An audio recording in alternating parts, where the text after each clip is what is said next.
Radio Free America, and this is Uncle Sam with music and the truth until dawn. Right now, I got a few words for some of our brothers and sisters in the occupied zone. The chair is against the wall. The chair is against the wall. John has a long mustache. John has a long mustache. It's 12 o'clock, Americans, another day closer to victory. And for all of you out there on or behind the lines, this is your song.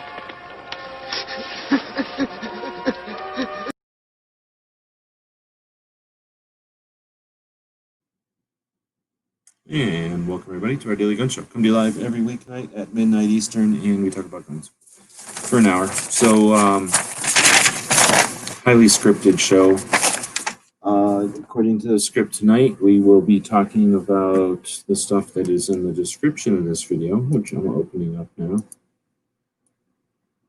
So, if you watch this on the YouTube platform, you go underneath of it, and there'll be a description.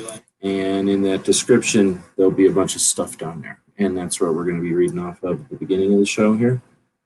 And after that, we will be watching the new year happen. So I guess I'll go over here and watch 8 minutes or something until the 2021 happens. So we'll see if anybody shows up. Unlike a lot of other shows that are Qwarking us right now, we are a legitimate midnight show. Every single midnight we own this slot. We've been here for 1,200 and something episodes, so it's ours in by law and by tradition. But we went live a little bit early today so that we could watch the new year happen in case anybody jumps in. If nobody jumps in, then we'll just have a short show. So anyway, there's a description to the video over there, and when you look at that description, it'll be some of the stuff we're going to talk about right now. So, distracted a little bit by the dog, who is dealing with the fireworks that are happening tonight. So, let's see, we start off with the end of the blah, blah, blah about 2020. We're not going to bother talking about it, but yeah, getting sick of people blaming everything on other shit. So, we'll see what happens when everybody can start pulling up their pants and rolling up their sleeves and getting to work again. Let's see. So we got some gold DGS patches out there, and there's only a couple of people that got those, and those are the people that are normally jumping in the chat. That would be DJ and Barbecue. So I think they have them by now, but I snuck those in when they purchased stuff from the store throughout the year here, and I just want to take a second to say thanks to those guys for jumping into the show. It's kind of boring to do this show by yourself, at least for me. I don't have an interest in just blabbing here. I do that at the beginning of the show now to get the time for people to jump in, notice that the show's live or whatever. But thanks to both of those guys. So there's only 2 of those gold patches that exist, and they have them, and maybe they don't even know that if they're not here. So that's ironic. So they'll keep going to tonight's homework. So if you're into the 2A, there was some homework in the description there, including a couple of articles that you had to read. One of them was about what Clover was talking about earlier in the week. Couldn't join him and what Ghost. I think that was the only 2 that jumped into that. Maybe some others jumped in and talked about this situation going on with the Office of the Comptroller, Comptroller of the Currency, who's doing something with the banks and denying service for less than financial reasons, but instead political reasons, and that could be an issue. There's an actual, I guess, draft is what they're calling it, for a public comment. There's a draft over there that is, I think it's till the, there's a link in the description there. It is until open, does it say when it's open until? It does not, that's interesting. So, I don't know how long it's open, but it's until the 4th of January, yeah. I just didn't see it on the main page. So anyway, there's that. That would be an interesting topic for people to pursue. Because I think that might be one of the many things we're going to be juggling next year. It's going to definitely be a year of multitasking coming next, right? Let's see. Then we had an article from the Outdoor Wire, which was about numbers and what they mean. December 2nd, 2020, NSSF, which is the National Shooting Sports Foundation, people that run SHOT Show, came out yesterday afternoon, as you may have surmised, 2020 being a blah, blah, blah, blah, blah, blah, blah. I'm not going to read all that. Looking at the numbers, Black Friday of the day showed a slight dip in sales. Overall, however, the Black Friday weekend numbers were higher. Hopefully that's a reflection of the retailers realizing that they're actually going to have more sales if they space their Black Friday specials out over the weekend. Hey, nice assholes. So take over Small Business Saturday and Cyber Monday. Nice. Whatever, NSSF, just trot all over new traditions. Anyway, they didn't actually write that. I said that. Smothered NIC system on Black Friday isn't helpful for overall results. The NSSF been preaching that lesson to member retailers. Hopefully some have started to take the lesson to heart. Overall, the 4-day total adjusted to NICS numbers is up 4.2% over 2019. I think they're talking about, no, they're literally just talking about the NICS numbers. Of the 4-day total adjusted NICS numbers is up. Yeah, all they're talking about again is the number of NICS forms that went through. This isn't an indication of firearm sales.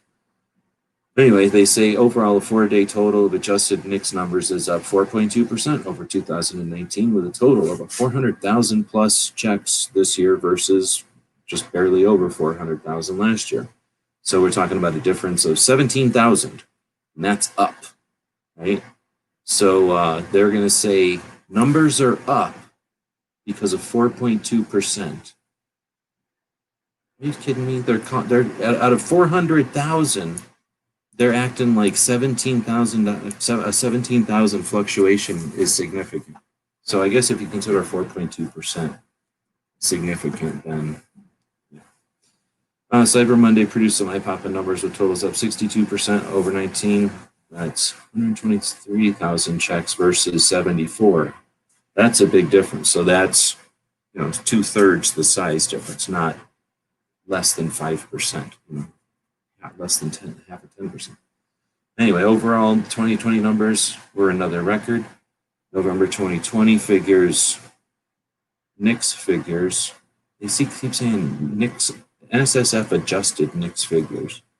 1.9 million, an increase of 45% over the 2019 previous record. So in 19, they went up.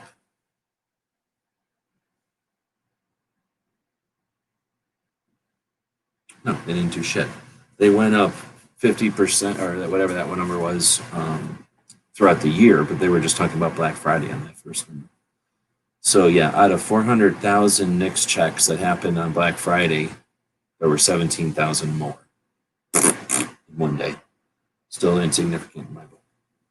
Let's see, year to date, we've seen 19 million adjusted NICS checks, a record setting for firearm sales according to NSSF. 8 minutes, where are we at? So, oh crap, why don't we throw the link out there and have anybody jump in if they want? Be here for the new year. It was getting into the damn news. Forgot about what time it was. So there, if anybody wants to watch the new year happen, it's about to happen here, I think, in a minute. So, yeah, so there's this article about the NICS numbers coming from NSSF, and that was the first time I'm reading it. So, yeah, it looks like all it is another re-examination of numbers supplied by NICS, which tell us how many 44.3s go through, which is not an indication of how many new guns are sold. Instead, it's an indication of how many people transferred guns to their friends or family in states where they required to go through a 4473 for that process. So it's only an indication of how many law-abiding people complied with laws in states which require basically a piece of paper record of a transaction. But whatever, nobody wants to hear that. I think the new year just happened, so Happy New Year to everybody on the East Coast. I think you're so good because time happens there first or whatever. They're probably not even in here tonight. They're all watching the Qwarkers, but they just enjoyed their new year, so they're living in 2021. I think they're better than everybody because we're all living in 2020 still. There's probably going to be a bunch of memes happening about this right now, for at least the next hour. Those people are going to lord it over everybody. Let's see what else we got next. Then we had Banks Discriminating. Oh, that's Clover's video about it. He titled it Banks Discriminating Against the Firearms Industry. So then we get Oh, the numbers, that's what we're looking at, videos. So then we get down to the Daily Bullet today. They did have one today with Kevin on again from Florida Carry. So kind of exactly what they said on Monday during the interview on the Polite Society podcast, except on Thursday and a separate video. It would have been nice if they stretched that out maybe till middle of January, but whatever. They don't listen to my mansplaining. Then we got an Elan Morrison interview. Oh yeah, that was with Walt. Walt's the that kid out of California who likes guns so much.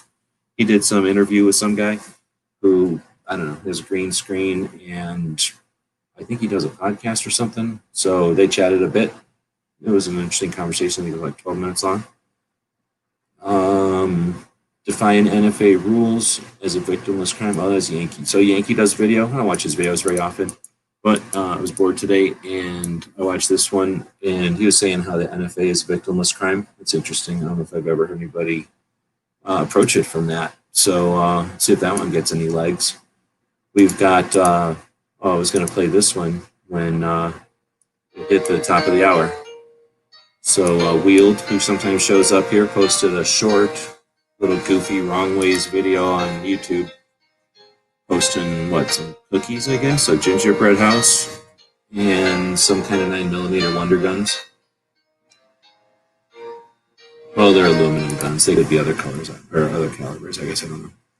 And then we've got the ATF visiting solvent trap owners from Crump earlier today, I think. So Crump sending something out about how if people bought solvent traps, the ATF was going to, has a list, I guess. And he's concerned that they're going to go door to door with that list and ask people about why they got property or whatever. So there's a bunch of different topics. It's also the first of the year or whatever. For some people, it's also the last day of the year for the rest of us. So, if you have people watching, I'm done. So, if anybody jumps in, we'll have a chat. Otherwise, see ya. Need to be here every night, and I can go watch Matt. He's over there corking me right now. They're probably over there complaining and crying about shit. Things are horrible and can't do anything.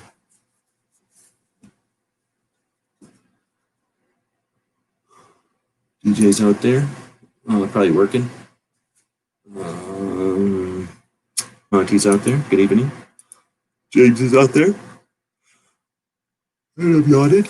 So I'll give it 3 yawns tonight. I don't got nothing else to do, but I don't feel like sitting here talking to myself. There's DJ jumping in.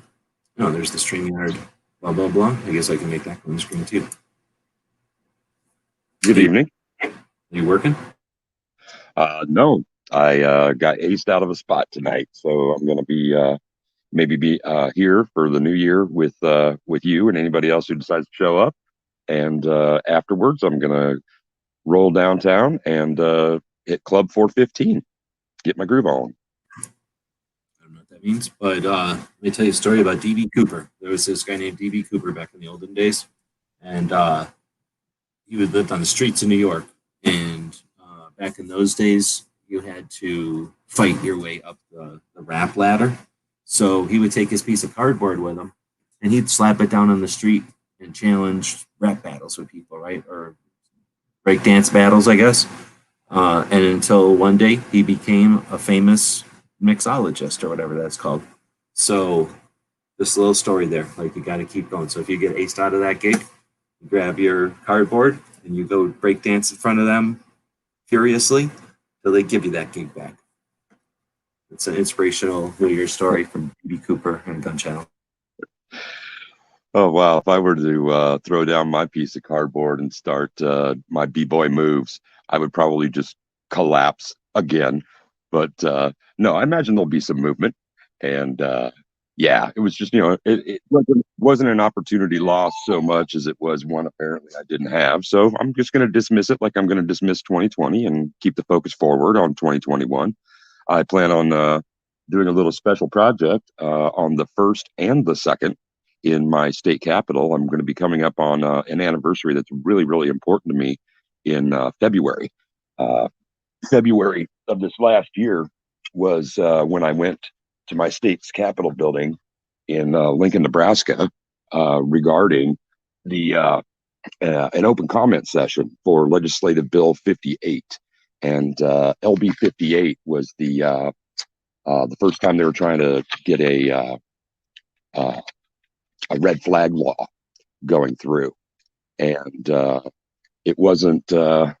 It was very well attended. It was one of those things where there was some nervousness about people showing up to the Capitol armed or otherwise, and scenes that may have been created clashes with different parties or with law enforcement. That was all perceived. You're talking about one of the rallies that happened in 19, correct? 2019. February 21st, 2020. Okay, so one of the ones that happened in 20. So that's what I was gonna suggest, and I don't know if everybody's down for this or not. It is already New Year's for some people, so they're already getting on with their lives. The rest of you living in the past, though. Here's the thing. We had an unprecedented situation going into 2020. I happened to just be paying attention to it because I was working on that almanac project and happened to be a big fan of the working together, people working together without something like an NRA demanding it or setting it all up, and all we had to do is attend.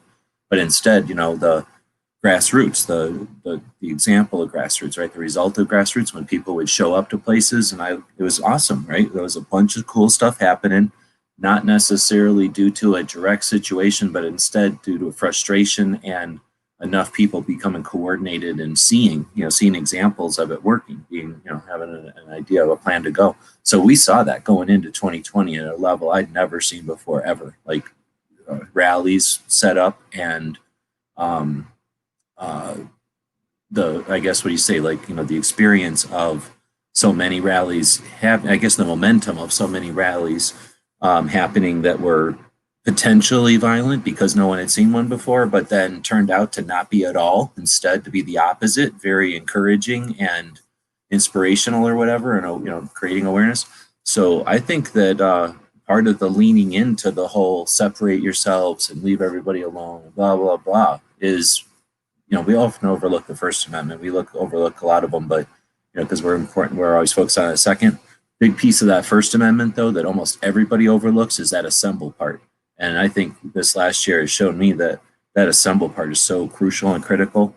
And, you bringing that up about Nebraska and about that perceived concern that when gun owners would assemble because we're not always on the same path and we're not in lockstep, that, there might be something, and there wasn't. In so many instances, there wasn't. I just wanted to jump in and harp on that what if that was one of the most disappointing things about 2020 for me, is that part of it, that we missed an opportunity there, and there was so much enthusiasm and so much, looking forward to, by so many people looking forward to these events. Hell, it was the first year of the NAAGA's inaugural convention, like their first time getting together as a yearly thing.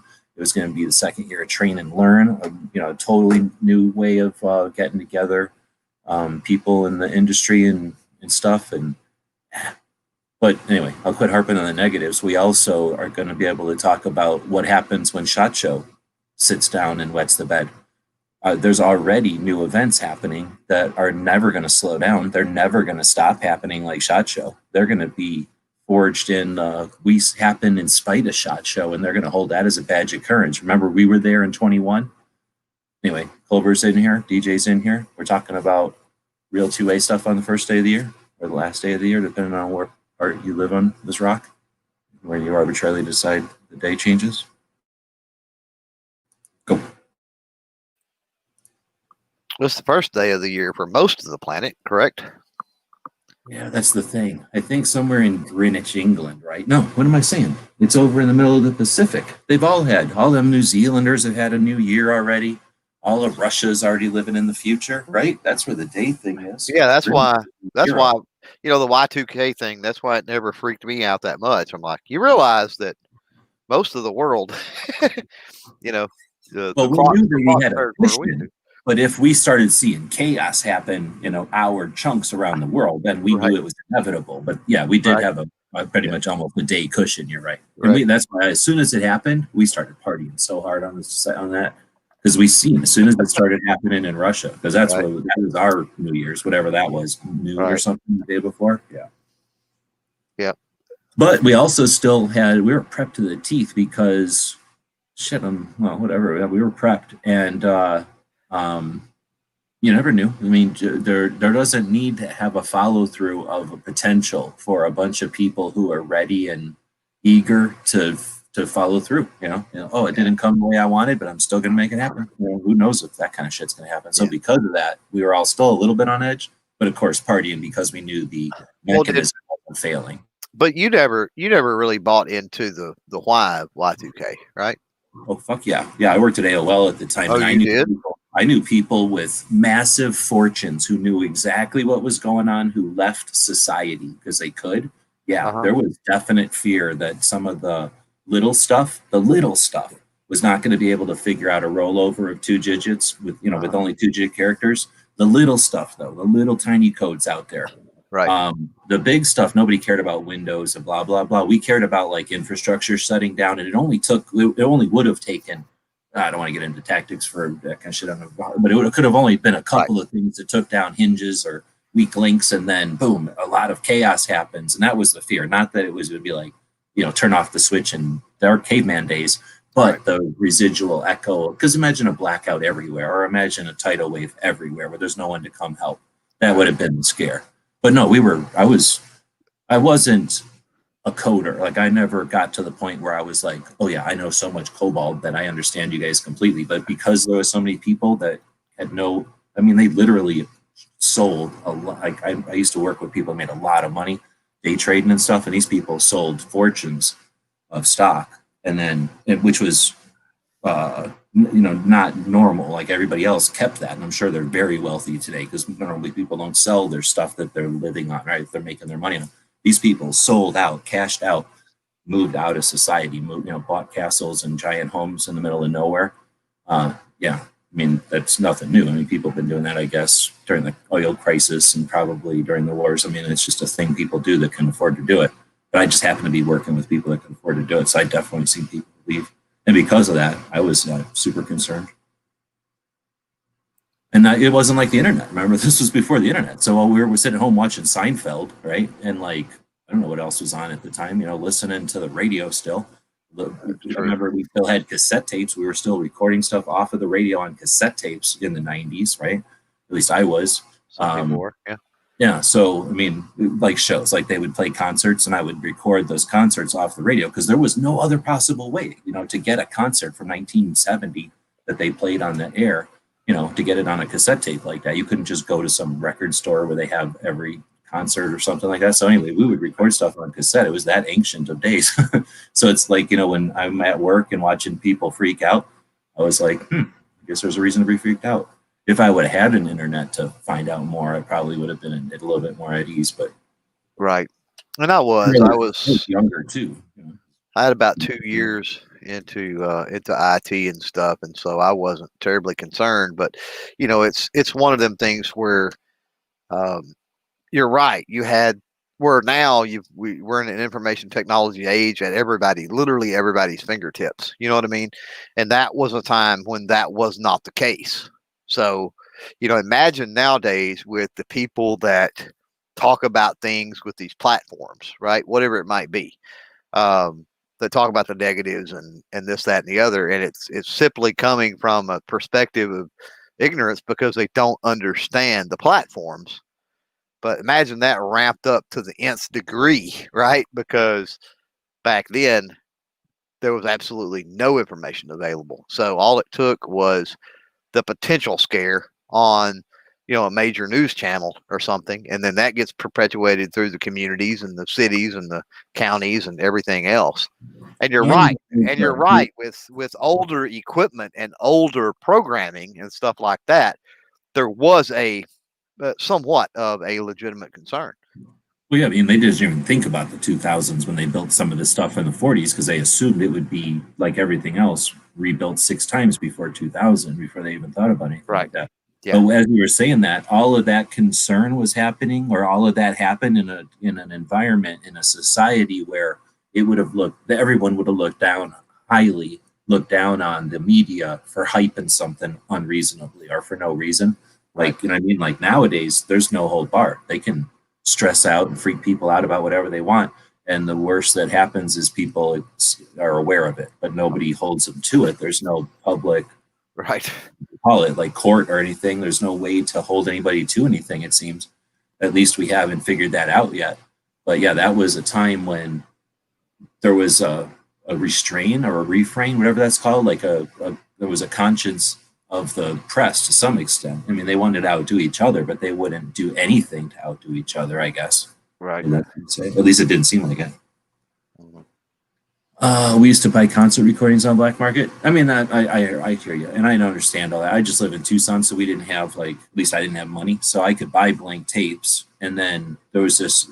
We happen to have a local radio here. The U of A has a radio station basically, and on the weekend, this one guy who was a Deadhead would play all these old Dead tapes. The Grateful Dead have always allowed fans to plug into their boards at the shows, so there's always been amateur, semi-pro recorders, people that had different levels of sound equipment that would record the shows right off the board, out of the musician, what do they call it, out of the instruments. Yeah. So there's just a lot of that, and because of that, it's just a phenomenon. And as a collector, right? As a phenomenon, there's every single thing the Dead have ever done live is out there on tape somewhere. And in the old days, it was try to pen pal people and find people at somewhere and ship trade. Yeah. Now it's all on the internet. Now you can find it all. So that was the beginnings of that. And it was just a phenomenon. You know, I'm sure other bands did it too. It's just that, you know, I was just like that and everything. I like the music. So, and I really like the idea that we could listen on the weekend, and they would play. It was like a long show. It would be like 6 hours or something. It would be like an all night show. Weird. An all night radio show would appeal to me, but we would sit there recording, you know, like 2 whole full concerts. So I have tons of cassettes that are shitty because they're coming off of the airwaves. But at the time, you know, I was collecting a bunch of stuff that, yeah, Enrique knows what I'm talking about. I was collecting stuff that, at least for me, would have been unobtainable. But yeah, you're right. I could have gone to some like cool record store or something and probably just bought them or hooked up with somebody and started trading or something. And that's all it took, is once you had a collection of them, you could go up to somebody else and you would just trade back and forth. You would bring like duplicates of all your shows and then trade them around. I'm sure people that like Fleetwood Mac and other shit do the same thing, right? I don't know, DJ, does that happen? Probably. DJ would know. But anyway, I'm just saying that it doesn't seem like that long ago. I guess when you get to time change like this, you start to reflect or whatever. It doesn't seem like that long ago, but I guess that was before a lot of people were born. Oh, yeah. So I guess it was a long time ago.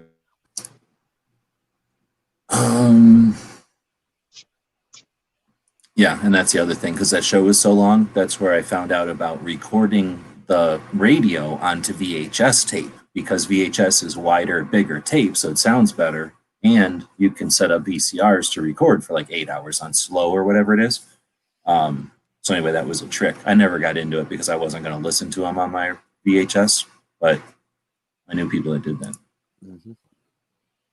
But anyway, so what else do we have in here for today? We had your thing about the firearms industry thing. I happened to be on LinkedIn and went back, and NSSF, man, they get on my nerves. I understand what they're for and stuff, but they get on my nerves sometimes.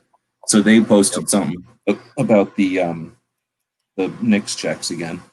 And it was just reiterating, basically they put out info saying, here's what the NICS checks are, and here's our opinion of what that means. And then somebody else wrote an article based on their article or based on their thing. And then they post that on LinkedIn for some reason. Like, you know, like I'll say, hey, I was on so-and-so's show.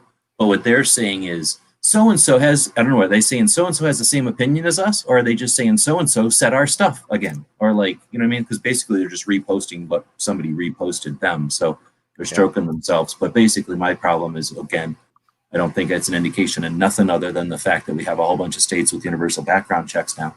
But when I was in there looking at that on LinkedIn is when I saw this other thing from, actually it might have been from POMA.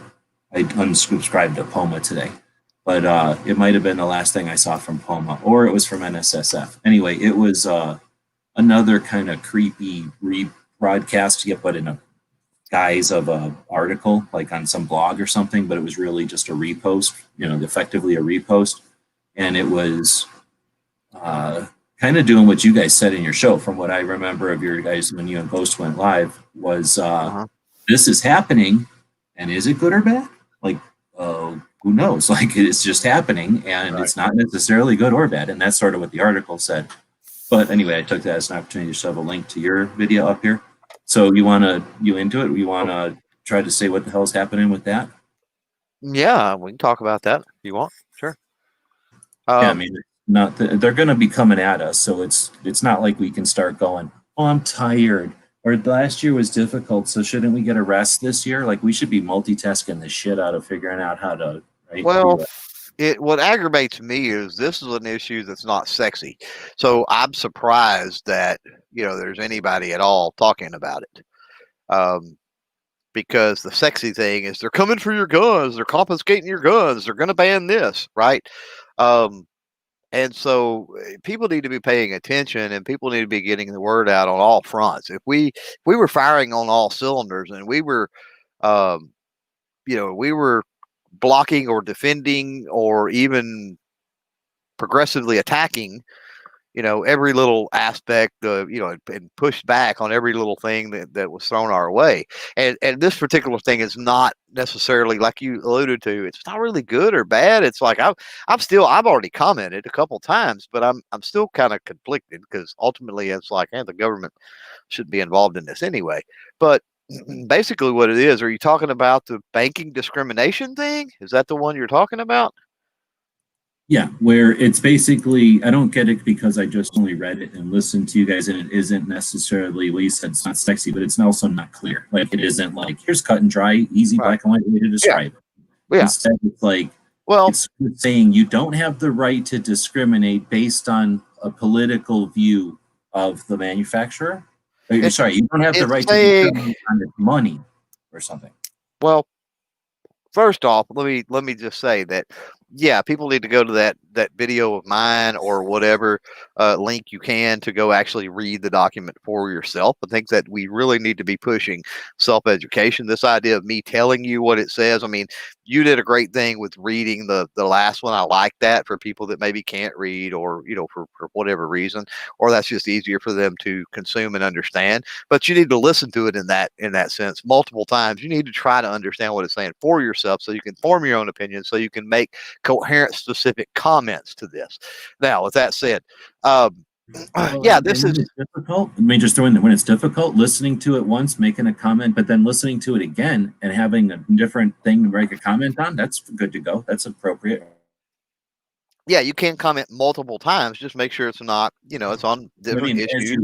As you read it, though, you're allowed to evolve your position or enhance your position. Like, you don't have to just say, oh, I've read it and now I've commented and now I'm done. Right. Instead, you can address it more than once, is I guess what I was saying. Right. Sure. Address each section of it if you prefer to go that way. Short form, read a few paragraphs, address what you read, read a few, address a few more. That's fine too. I didn't interrupt you, but as far as the point of it, it's the idea that they're trying to mess with the banking side of what your political views are.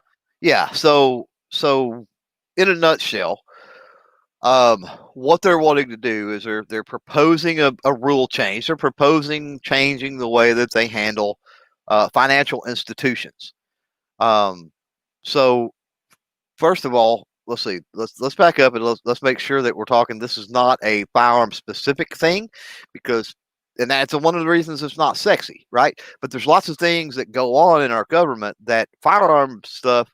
The firearm industry is an industry regardless, the same as the farming industry or the healthcare industry or anything else. It's an industry, right? So things that affect that, we need to be paying attention. And then there's more specific things like Shopify shutting down places, and PayPal shutting down places, and Patreon policies and other things that are reflected because of these banking policies, things that we've seen direct impact in the firearm community. So what this basically says, it says, hey, with these financial institutions, you cannot discriminate based on an industry category alone. If you are going to deny services, then you have to give specific individual reasons, and I'm trying to use words that are kind of quoted. Individual is a quote in there. Individual reasons on a case-by-case basis. In other words, you have to address the risks and why those risks warrant you not dealing with these companies at all. Because there's other ways you can deal with the companies, like, for example, if I've got all kinds of speeding tickets or a DUI or something like that, my insurance is going to cost more than if I've been a safe driver my entire life. If I own, one of the safest cars on the planet that's paid for, versus a high dollar sports car, it's very likely Chevy van, one of the safest and most. There you go. That it's very likely my insurance is going to be less and it's a risk factor. So it's the same thing when we're talking about these banking institutions. They're saying we understand about the risk thing, but you can't blanket apply this to any particular industry based on a category. You can't say this bank doesn't deal with the firearm industry. You can't say this bank doesn't deal with the healthcare industry. You can't say this bank doesn't deal with the farming industry. Those are three things specifically mentioned basically in that in the text of that document. But it says you can essentially, and again, I'm giving examples from what I read and extracted, but it says you can, for example, say, oh, because you sell firearms and you've been sued because of recalls, let's say, right, that caused somebody an injury, that's potentially a risk for us. So we're going to look at this a little more. You may have more of an interest rate. We may decide not to deal with you at all, but again, case by case basis. They look at you, and it may not have anything to do with your firearm company, but they may look at a Remington, Rem Arms or something, and go like the mess they're in with the union or whatever right now, the company Round Hill Group or whoever it is that bought Rem Arms, and say, oh, whoa, look at what's going on here. You're being sued and you're not up to your contractual obligations. It looks like that you met. Okay, that looks risky to us, right? So we're not going to do business with you. So case by case basis. So on one hand, is it good that they're sort of reining them in and setting some guidelines in writing that says, hey, you can't do this? I think that's a good thing. On the other hand, are the banks going to pay any attention to it? Are they going to find ways around it? Are they going to find reasons to deny, to deny it, regardless of what the comptroller in this proposal does? Potentially, but here's the catch with that: if we have it in writing, that's where a lot of people don't get this and understand this. This is why it's important to read that, make your firm up your positions on this letter, and then go comment and let your freaking voice be heard. Is because when they put these rules in place, and then said company, ABC Widget Company, that ABC Firearm Widget Company goes to this bank, Wells Fargo, let's say, and they say, hey, we need an operational loan or this, that, and the other. The bank's like, oh, no, it's this, that, and the other, blah, blah, blah. Here are the reasons, right? And well, when ABC Widget Company, whatever, what the bank's telling them is not true. They're going, hey, that's not true, or that's not sufficient grounds. Then because that's in black and white, they've got grounds for a suit at that point. So you could take it and let the courts decide at that point. But until you have something that says the banks can't do X, Y, and Z, it's kind of hard to present a case that the banks are doing X, Y, and Z. You know what I mean? There's no foundation there for a grievance. Just got yelled at. They're blowing off fireworks here, and the puppy is not happy about it at all. She's crying, and she just came in here and cried at me. It's the tradition out here. You guys have fireworks where you're at right now? I'm not hearing anything, but I'm sure I will. It's still 30 minutes till New Year's here. It's been rolling since it got dark here. Yeah. I normally I normally go and blast off 20 rounds of 308 from the FAL into the berm. I will say I won't be doing that this year with the ammo thing. So I've witnessed the chat where he's like, I got all kinds of components. I don't have to worry about it. I can reload whatever I need. You won't shoot 8 rounds because of the new year. I see how it is. So I'm not understanding what Enrique is getting at there. If this is a case by case, why should we insure positions, their success rate? I guess he's saying like it would be cool if we could insure positions on their success or something. Their success rate. Well, there's two things. First of all, I get it. I understand what he's saying, but it's a different situation. It's that sentence actually upholds kind of what they're saying and what I'm saying, because first of all, he says their success rate sucks. There as a whole, as a group, and that's the thing. These companies can't say, you can't say all physicians suck, because all physicians don't suck. Okay. And then the other thing, if you go on a case-by-case basis, then you find out that all physicians don't suck. But even if you go on a case-by-case basis, even if one sucks, they don't suck to the extent, as far as the risk, that it warrants not dealing with them at all. Maybe it's just a case where they pay a little more, where the interest is a little bit higher, or maybe the terms are a little bit different. There's wiggle room there to work with a bank, even within the confines of risk. Like a doctor can be a horrible doctor, and he's going to be able to get pretty horrible doctor anyway with success rate. I agree with what Enrique says, but he's going to get, up until a certain point, he's going to be able to get insurance from somewhere. Somebody's going to insure him. Now, it may, no telling what that's going to cost, but he'll be able to get it. And why should you say no insurance for any physicians, right? Just because some of them are a risk. No, exactly.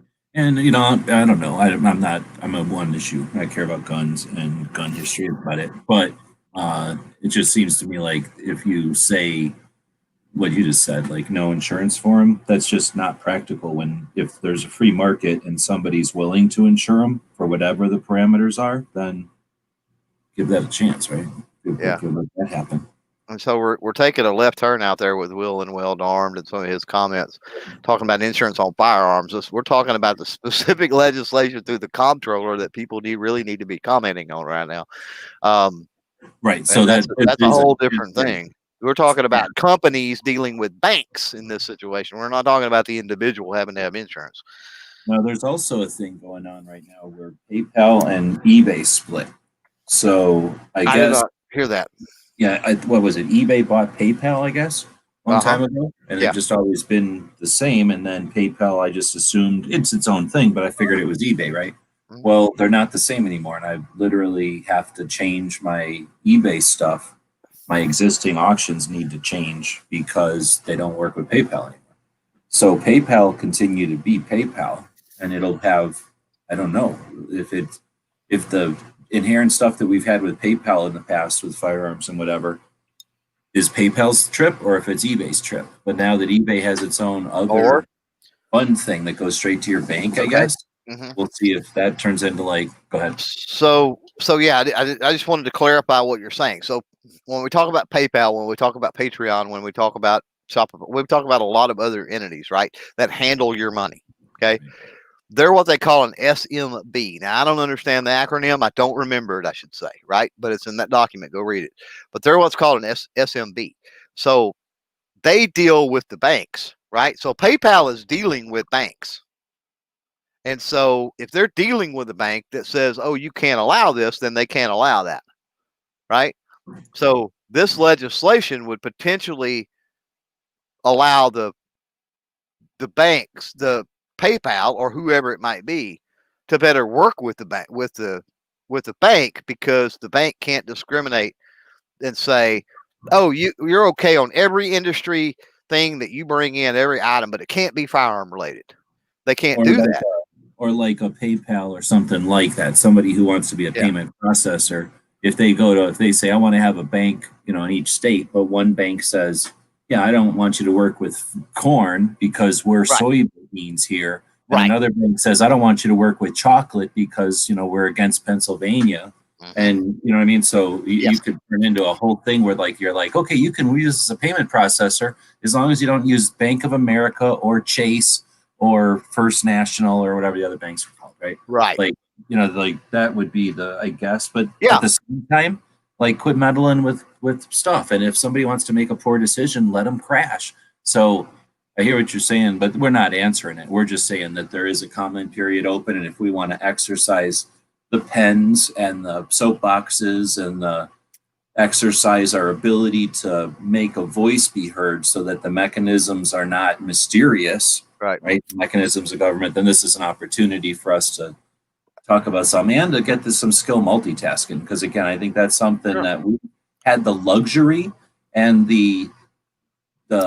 it's been against us that they've offered us softball, wait a while, softball, wait a while, softball, in hindsight compared to what we're going to have coming, more than likely. So we're about to have a batting machine or whatever that's called with hardball, 3 at a time, hardball, 3 at a time, softball. Oh, why don't you love children? Hardball, right? And we're going to have to start juggling or getting used to getting bruised, or just have so many people coming up and swinging that, you know, we don't even have to keep track of how many. But that's something that's going to be difficult to master or achieve, I guess, is keeping track of some sort of a radar. And that's something I've been thinking about, I don't know, for a while, right? How to triage, how to prioritize all this stuff, because they're going to use our, being a whole bunch of individuals against us. I don't want to say disunity because it's not a right.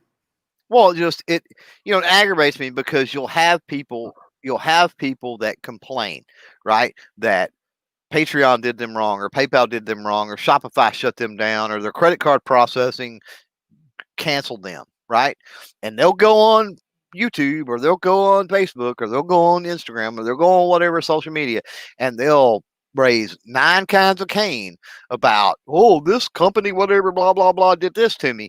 But then when a comment period opens like this, where the Comptroller of the United States is looking into said issues and blah, blah, blah, it's freaking crickets. They're not going to say anything about, oh, hey, you remember 6 months ago or a year ago when, we got hey, the Comptroller now has basically opened the comment period where they're looking to try to rein in that type of activity.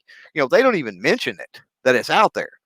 And that's what I get upset, because that gets into the whole FUD mentality of, well, if it's not lucrative, if it doesn't really affect me, then I'm out. If I can't use it to my, or maybe grifter's a word, I don't know, but if I can't use it to my benefit, you know what I mean, then I'm out. Let's keep in mind that we're going into 2021, and that means it's 6 years after 15. It's whatever the math is, 8 years after 13. So we've got archives, we have history of what happened, and we have people who are able and interested and capable and enabled, right, and have time to go do the research. So when we experience things in 13, that was my first awareness of being in the Second Amendment community. Up until then, I felt myself an observer, because there was nothing that brought us all together and then gave us the opportunity to say, like we didn't all just witness something. In other words, we all witnessed Y2K, but it wasn't, that was a phenomenon. Like that happened and we all experienced it, right?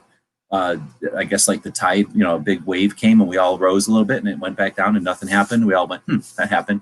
And then when 13 happened, it was like a storm coming, and we all figured we were going to drown or be in some sort of a disheveled wreck at the end. And we came through it stronger, and we came through it as a bunch of people who just pulled their boats together and went unsinkable. And then we all let go of each other's boats, and we're like, nice, we didn't need a giant aircraft carrier or some giant other system. Like we just were able to weather that. And that was a pretty menacing storm or whatever. So what we've got is the history of that. So going into 21, what we've got is the blueprint. We've got how many years it's been of conversations like yours that you host on Thursdays, or just an interesting conversation that you might have been in or somebody might have been in, like this one, where we have a focus on an actual issue. when you've got new people coming into the mix and the logarithms and the spiders and the engines behind all this stuff, efforting as hard as they can to show people what they're interested in. What I think we'll find is another one of your examples, the viewers, the people who are on the other side of the cameras and the screens from the live stuff and from the prepared videos, the commenters, the people that are taking the information and taking it over to the next conversation, taking a concept from one video and going to someone else's comments, going from an article and dropping a link to the comments in a different kind of medium.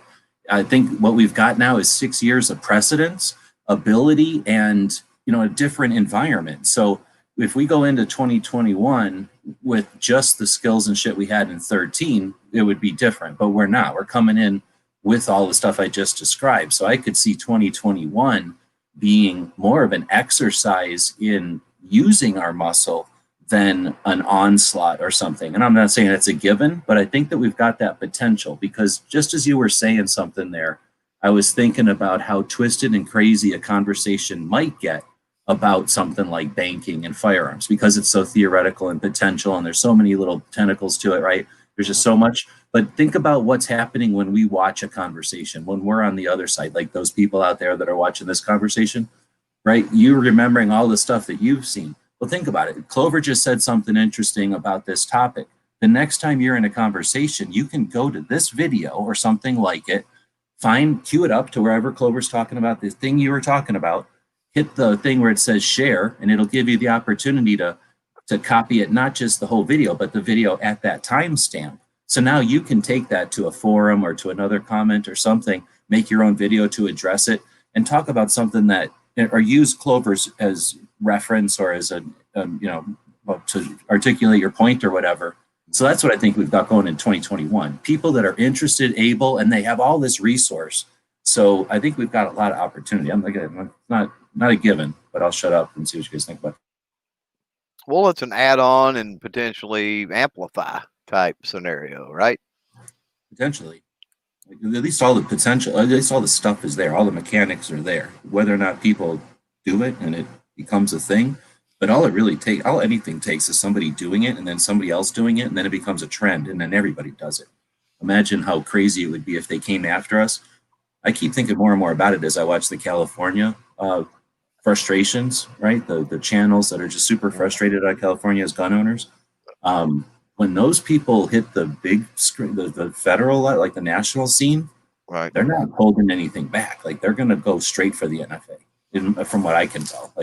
And that'll be interesting, because once people see that there's some momentum for that, because a lot of people think that no one's going to go after the NFA because they've never seen anybody go after the NFA before. Once somebody takes a bite out of the NFA's neck and it's bleeding, we're pretty good at going, yeah, let's do that too. Yeah, right. Right. Yeah, it's like nobody wants to throw the first punch. You know what I'm saying? It's like we don't mind jumping into the fight. They might not know how or when, but once it's appropriate, we're good at pitching in. Yeah. You can make it happen. Yep. It's like, kind of at dinner tonight, Christmas dinner, my mom was like, okay, it's ready. Everybody come eat. And then it was a game of chicken as to who was going to go up there first almost. You know what I mean? It's like, everybody was just looking, it's like, just somebody go, let's eat. It's like everybody was waiting on somebody else. And there's a lot of that goes on, that, people stand around and, oh, well, I'll wait till so-and-so says something about this, or, and as soon as they say something, then, I'm going to wait. And it's not necessarily a bad thing, because, I was one of the first, or maybe the only one, or I don't know, talking about that banking thing with the comptroller, that comment period. But, it was a situation to where just nobody else was talking about it. And I'm like, well, crap. Well, there's probably somebody out there that knows a lot more about banking than I do, that knows a lot more about what the comptroller's office does than what I do, even with the research I've done since we talked about it. But it's like, at least I can put this out there and make people aware it's a thing. You know what I mean?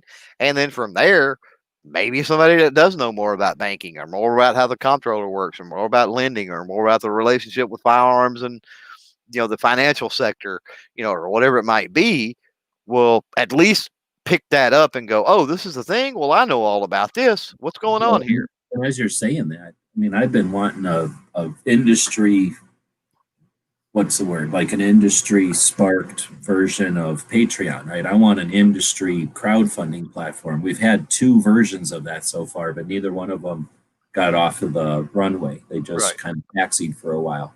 Right. But yeah, what you're saying there is as a way to, as a path towards that too. Like, because once you get, once the industry can throw money at it, like there's all kinds of ways that we would benefit from having some sort of infrastructure where there's nothing right now.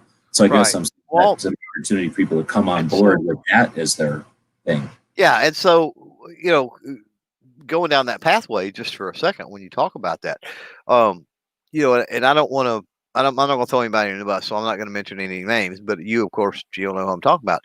There's a company now that supports a lot of creators on Patreon. So that company, obviously, being a major player in the the outdoor world, let alone the firearm world, they've got ties to financing and lending and processing and all of that. So how much of a leap would it be for them to create a platform? They're already donating to creators, right?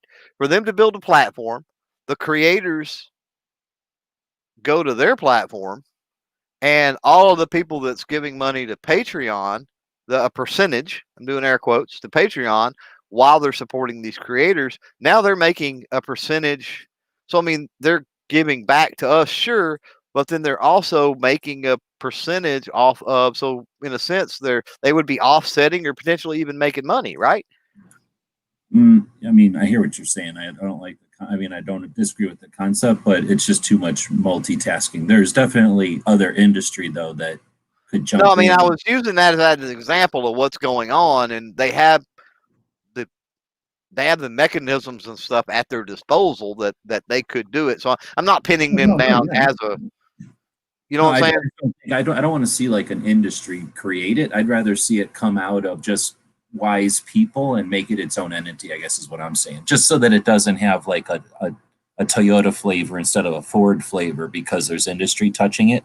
I'd rather see it just be an automotive thing and not be a brand centric, is I guess what I was thinking. If you did it from that angle or from that start point, it would potentially have, well, I'm not working with them because they're not my whatever, like, a brand or whatever. So that's all I'm saying. But otherwise, it would need to be third party. It would need to be. And I think that's about the size, personally, from my experience. I think that's all the size. And I think that is too big to be an individual for most parts, but that could be 3 like large individuals would make that size. It's not huge. In other words, it doesn't need to be a Microsoft or an Apple by any means. Right. I don't think, at least to get started. Patreon is not that big of a company. That's what I'm saying. There's just like 5 people, and it's not like they said one day, let's be Patreon. They just said, hey, let's make it better for whatever that project was that they started working on. It's just that everybody was like, yeah, that's a great idea. Let's use it also. And then it became huge. So it's like that. Like, let's just make it happen for things that are kind of cool and necessary. Like, how cool would it be to have DC Project funded industry-wide, by an internal thing? And then once that happens, let it happen, evolve naturally. Like, it doesn't have to be forced or be some like replacement too, but instead be something that just grows naturally into something. I guess if we're just talking theoretically, I'd rather see it happen that way so that it's not following a blueprint. Instead, it can be open to to addressing whatever needs come up. Right. As opposed to trying to assume what needs we might want or have.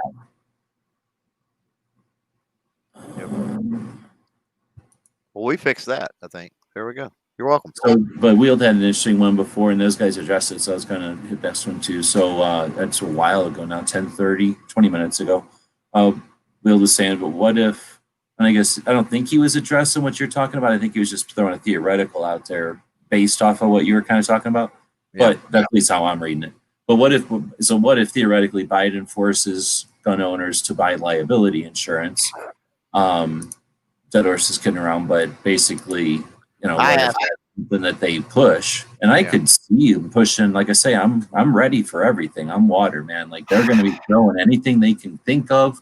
I don't think it's got to be what's the word? Like they don't have to have it in their long-term goals. They're opportunists. Whatever comes up, they're going to jump on. So I think if we come up with some sort of like, we need to do this and this, that might be nice as a general sketch, but we got to be ready to do whatever, react to them and take opportunities too.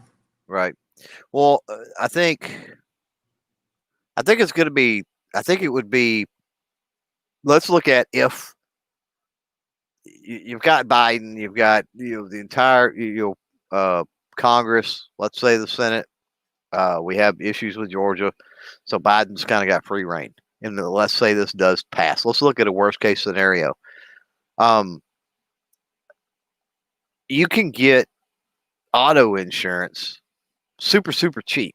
And look how many auto accidents happen every year as opposed to liability laden issues with firearms, right? So if that's instituted, you gotta think that it would be super freaking cheap. We get back into risk assessment and things like that when we're talking about insurance, right? So one would think that it would be super freaking cheap because your odds of being in an auto accident are astoundingly more. Your odds of dying in an auto accident are astoundingly more, let alone, I mean, it's leaps and bounds and a multitude larger for just having a fender bender. So that's worst case. Always nice to look at the worst case. Best case is I don't see how it much gets off the ground, even with a threat of judicial scrutiny. I just don't get it. We've been down the road with healthcare and the whole, is it a tax, is it not a tax, and going through the Supreme Court and like a bunch of other things. And this whole thing about the thing with the comment period isn't necessarily guns. How much of what's the potential, or what's the side of that that's healthcare? Because that's got to be an issue with healthcare too, I bet. Oh yeah, when you're talking about that document, I thought we were talking about insurance, but yeah. No, they specifically mentioned healthcare. They do specifically mention farming in there as well. So yeah, which was interesting when you brought up the corn, soybean, whatever. I mean, there could be so many ways, because you could say, I don't want to farm hemp or marijuana, or I don't want to have Monsanto, or I don't want to go with sugar beets when I'm some other kind of sugar creator like sugar cane, or that kind of thing. Yeah. Especially on international, multinational, or whatever they're called, companies, where they could be playing all kinds of weird games just to mess with each other. Sure. Yeah. Barbecue, he's already in the new year, so that's why he's not talking to us. You're about to hit New Year right now. I don't know if DJ jumped out to go watch the New Year in real life, or if he was saying something about going to do some boogie dancing later. Since I'm in the future, do you guys want the lottery numbers? Heck yeah. Yeah, if I could. I'd also like to know what happens with the NFA. Right. With what? How does it turn out with the NFA? Does it get repealed in 2021? It all depends on how hard we push. If we're not 2A enough, it doesn't. If we're 2A enough, it does. I like the idea of being a 2A enough, because you can act like you're 2A enough. You can virtue signal 2A, right? So it doesn't need to work necessarily. Like, you can get a good costume and look like you're 2A. So I feel like we could win on that angle without having to do a lot of work. I mean, we could win the other way. All right. Well, so I thought there was more to that. It is a while ago, so I'm still scrolling up here. I think it was. No, I guess it wasn't that far back. Or different insurance for different things, and well, I don't know if we want to keep hitting on that one or not. So I don't know if James is out there, but him and DJ, I know at some point was having a conversation about, what it says, and I encourage James to go read it, of course. But yes, gun stores do have, stores that sell firearms. Anything having to do with the firearm industry they have a tough time with banking institutions and stuff, with big banking institutions.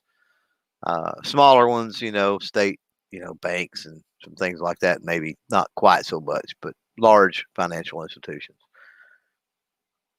and your Chases and your Wells Fargos and your Capital Ones and your things like that are where a lot of your processing, credit card processing and things like that come from. So, and major purchase as well for equipment, for buildings, for things of that nature.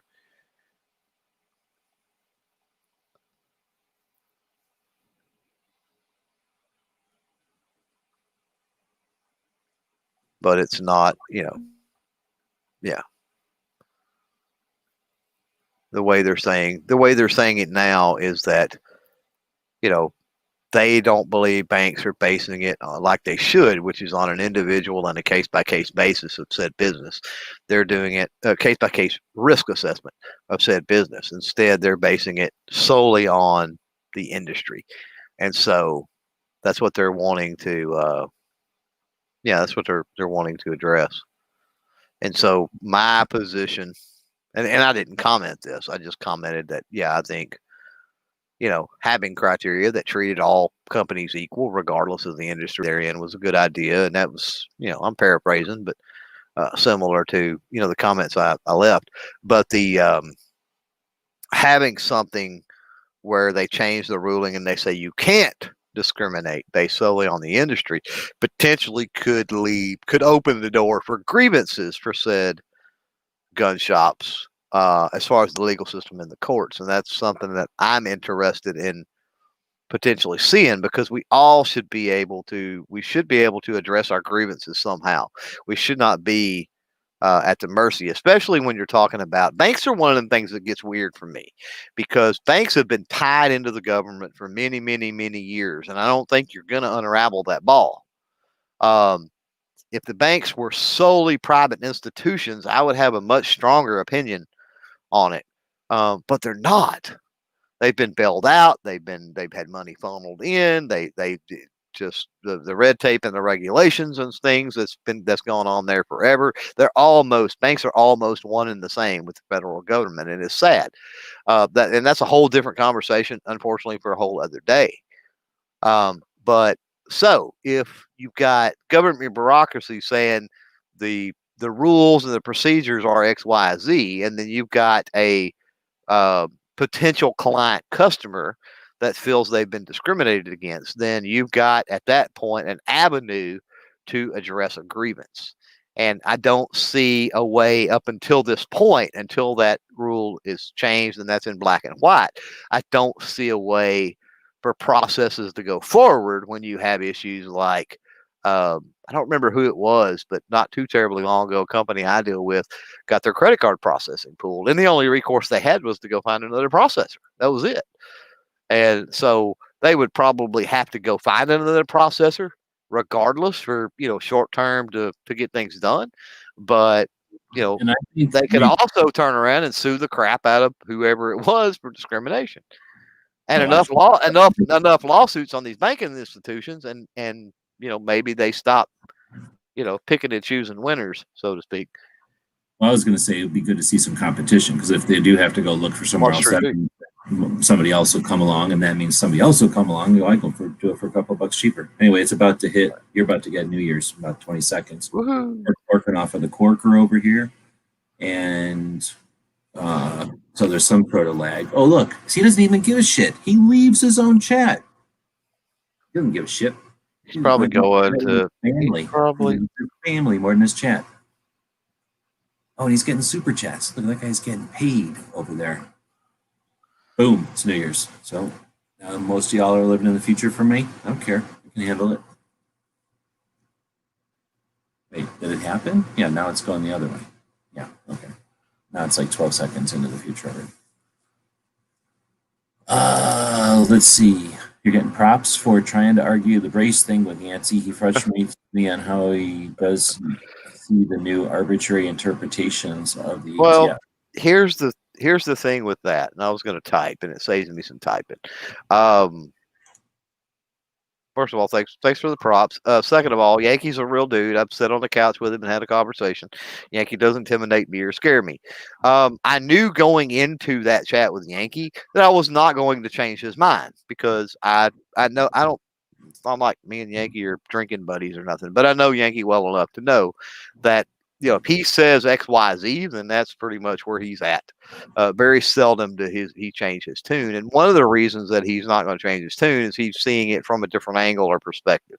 And part of what I was trying to get at is seeing the positives in things, because as much as Yankee rails on some of these other channels for the negative and the fear mongering and all this stuff, Yankee does it in a semi sort of way himself, because he doesn't always look at all the pluses or the positives sometimes, right? And one of the things he wasn't looking at was, regardless of whether they had the rules 10 years ago, 5 years ago, 2 years ago, or the day before, regardless of whether those were already set up, it's a comment period for us to galvanize and make a comment on the crap that they've been doing for 2 or 3 years that we don't like. Just because they've been they've been doing it that way for years. Well, that's still, what am I supposed to say? Oh, well, I think the way they're doing things are crappy, but because they've been doing them for 2 or 3 years and they've opened a comment wanting my opinions, I'm not going to say anything. No, screw that. They said, we want your comments. I'm going to go in and I'm going to comment. And so, number one, that was one of the points I was trying to get across to him. I couldn't make him quite understand. And the second one was, the sheer number of people that we garnered together and were able to get over there and comment. And some of the comments, G-Webs can speak to that. He read a bunch of them on air, and I've read a bunch of them privately, and I run across not one negative or whatever it is, pro comment or comment against braces. I read not one that was that way, and I went in randomly, and some of them were short and kind of weird, but I didn't read anything that was out of bounds, or that most of it was very articulate. It was very specific to what was addressed in there and the cause and all of that stuff. And to me, that's a win. When you get that many people commenting on that type of a level, that's man, that gives me hope. It really does. And that's a good thing. Because why? Because we might need that. We might need people to be doing that more often in 2021. DJ's back. Maybe not.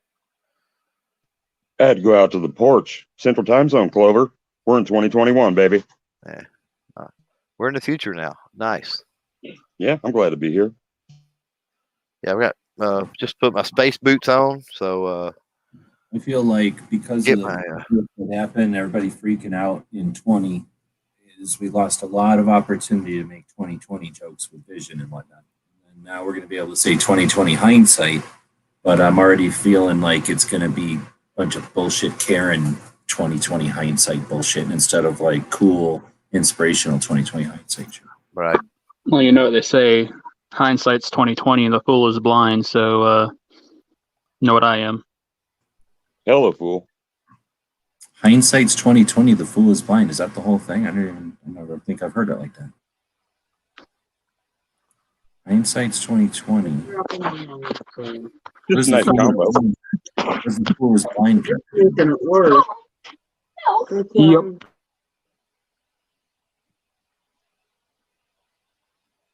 I think that was a mashup. Oh, okay.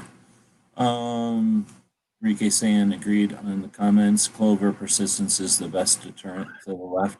In addition, I think when you were talking about having that show with Yankee or whatever, I don't watch all of those, but I probably watched some of that because I remember it.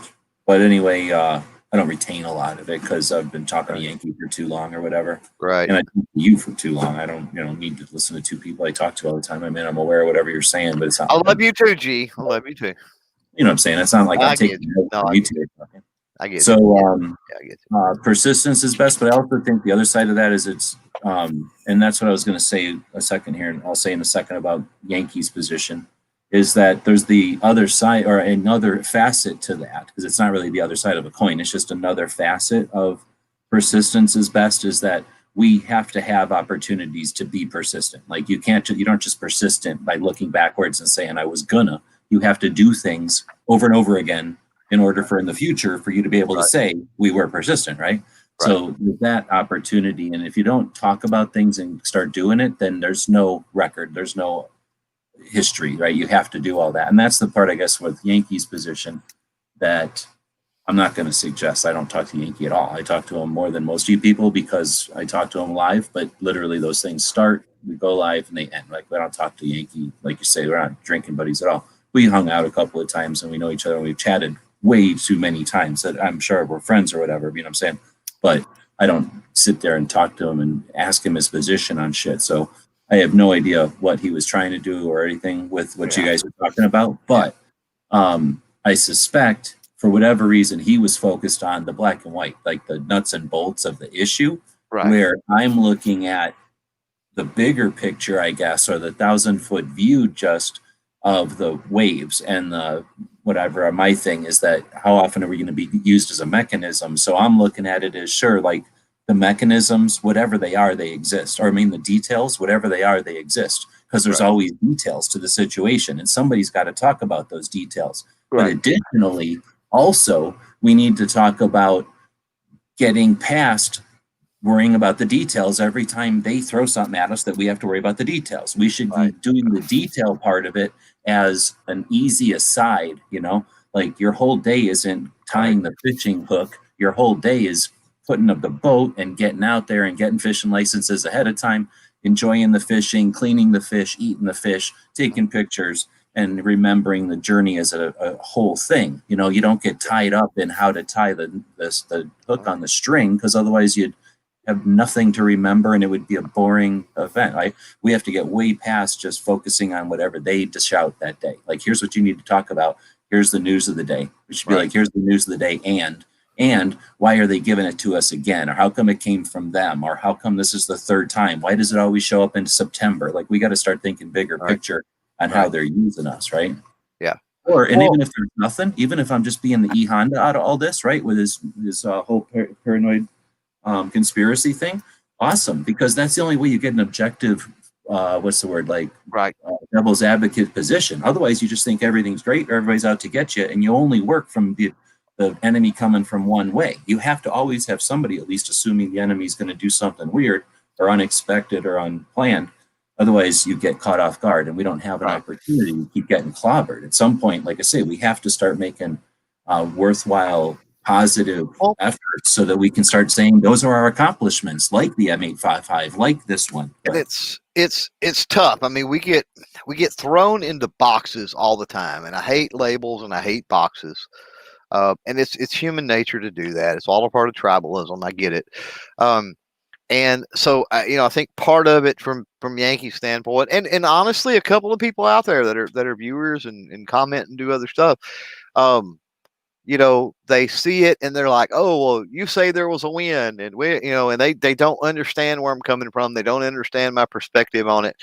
And so they think what I'm saying is, oh, we've won, we don't have to fight anymore. And it's like, if you listen to anything I said through that comment period or before, or in this latest comment period, I've never once said the fight's over. I've always said we've got to continue to be vigilant. We have to check these things out.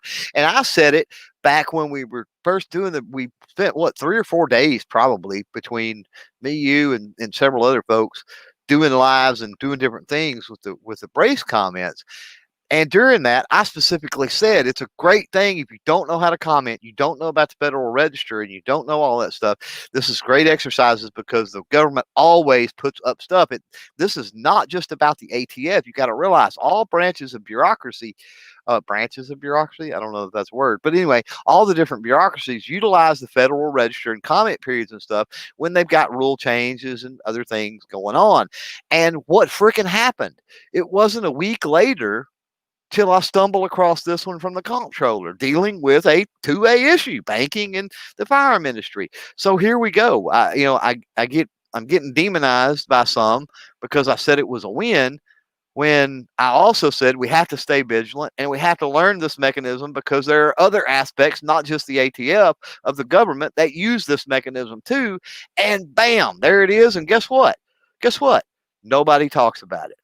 So getting thrown in the box of the big channels that maybe were fear mongering or whatever is unfair, because I'm talking about this Comptroller issue and the big channels are ignoring it. So I'm not in the same box as them. And so that's aggravating when you get sort of thing or whatever. Do what now? Was that Yankees thing sort of saying that, hey, you're just trying to hype this up? It seemed like he was throwing me into the mix with them. Yeah, it seemed like it. Now, I don't know that he was. I mean, I'm gonna, I'm gonna take it for what it was. It was, like I said, it was Yankee being Yankee. He's not gonna have me come in and he's not gonna change his decision because of me. I knew that going in, but at least I could speak my piece, and we answered some questions for half hour or so and had a little bit of fun on top of it. So, it was all good. Anytime I've got an opportunity to speak to have 400 in the chat, 300 in the chat, however many it was that he had on there, to talk about my perspectives and what I see, regardless of whether I change Yankees' mind, to me, that's a positive. Again, it's a matter of perspective and the way I see things. So then Ursula is saying Yankee just seems to be drinking more of the Kool-Aid over the past 4 years. I guess he's definitely changed, but I don't know what Kool-Aid you're talking about. But the other thing is, depending on which version of Yankee you're talking about, he is literally a pitcher of Kool-Aid. Right. In one version of him. So I'm sure he's drinking some of it. How does it get in there? Right. But I don't know what you mean by Kool-Aid, because I don't know what Yankee's doing. He's definitely, changed or evolved or whatever, but it doesn't seem to me like he never called out like, I'm heading over there. I think it's more of a ramble or a mosey or a result of. I don't think it's been an intentional like, oh, you know what I'm going to do is start here and be there, and this is how I'm going to do it. Or whatever. Like, doesn't seem like Yankee to me. Yeah, I mean, if you've ever, and you have on, I'm sure on chats back in the day and whatever, but I mean, if you ever have an actual conversation with Yankee, you get a lot better idea of where Yankee sits, and I mean, Yankee's definitely on our side, and MK Joe out there says the 2A needs to pull in people from wherever, and Yankee provides an avenue. He certainly does, and Yankee fits in. We talk about the boxes, and Yankee checks a lot of the boxes, for a lot of people out there. So, I mean, it is definitely an avenue to bring them in. And that's one of my things. Maybe I don't win over Yankee's heart and mind, and that's fine. He's entitled to his opinions, perspectives, thoughts, ideas. I have no issue with that. And I could totally respect his right to have those. And on a lot of it, I don't think he's wrong. Here's the thing. A lot of people seem to think that A and B cannot exist at the same time. A lot of things can exist at the same time.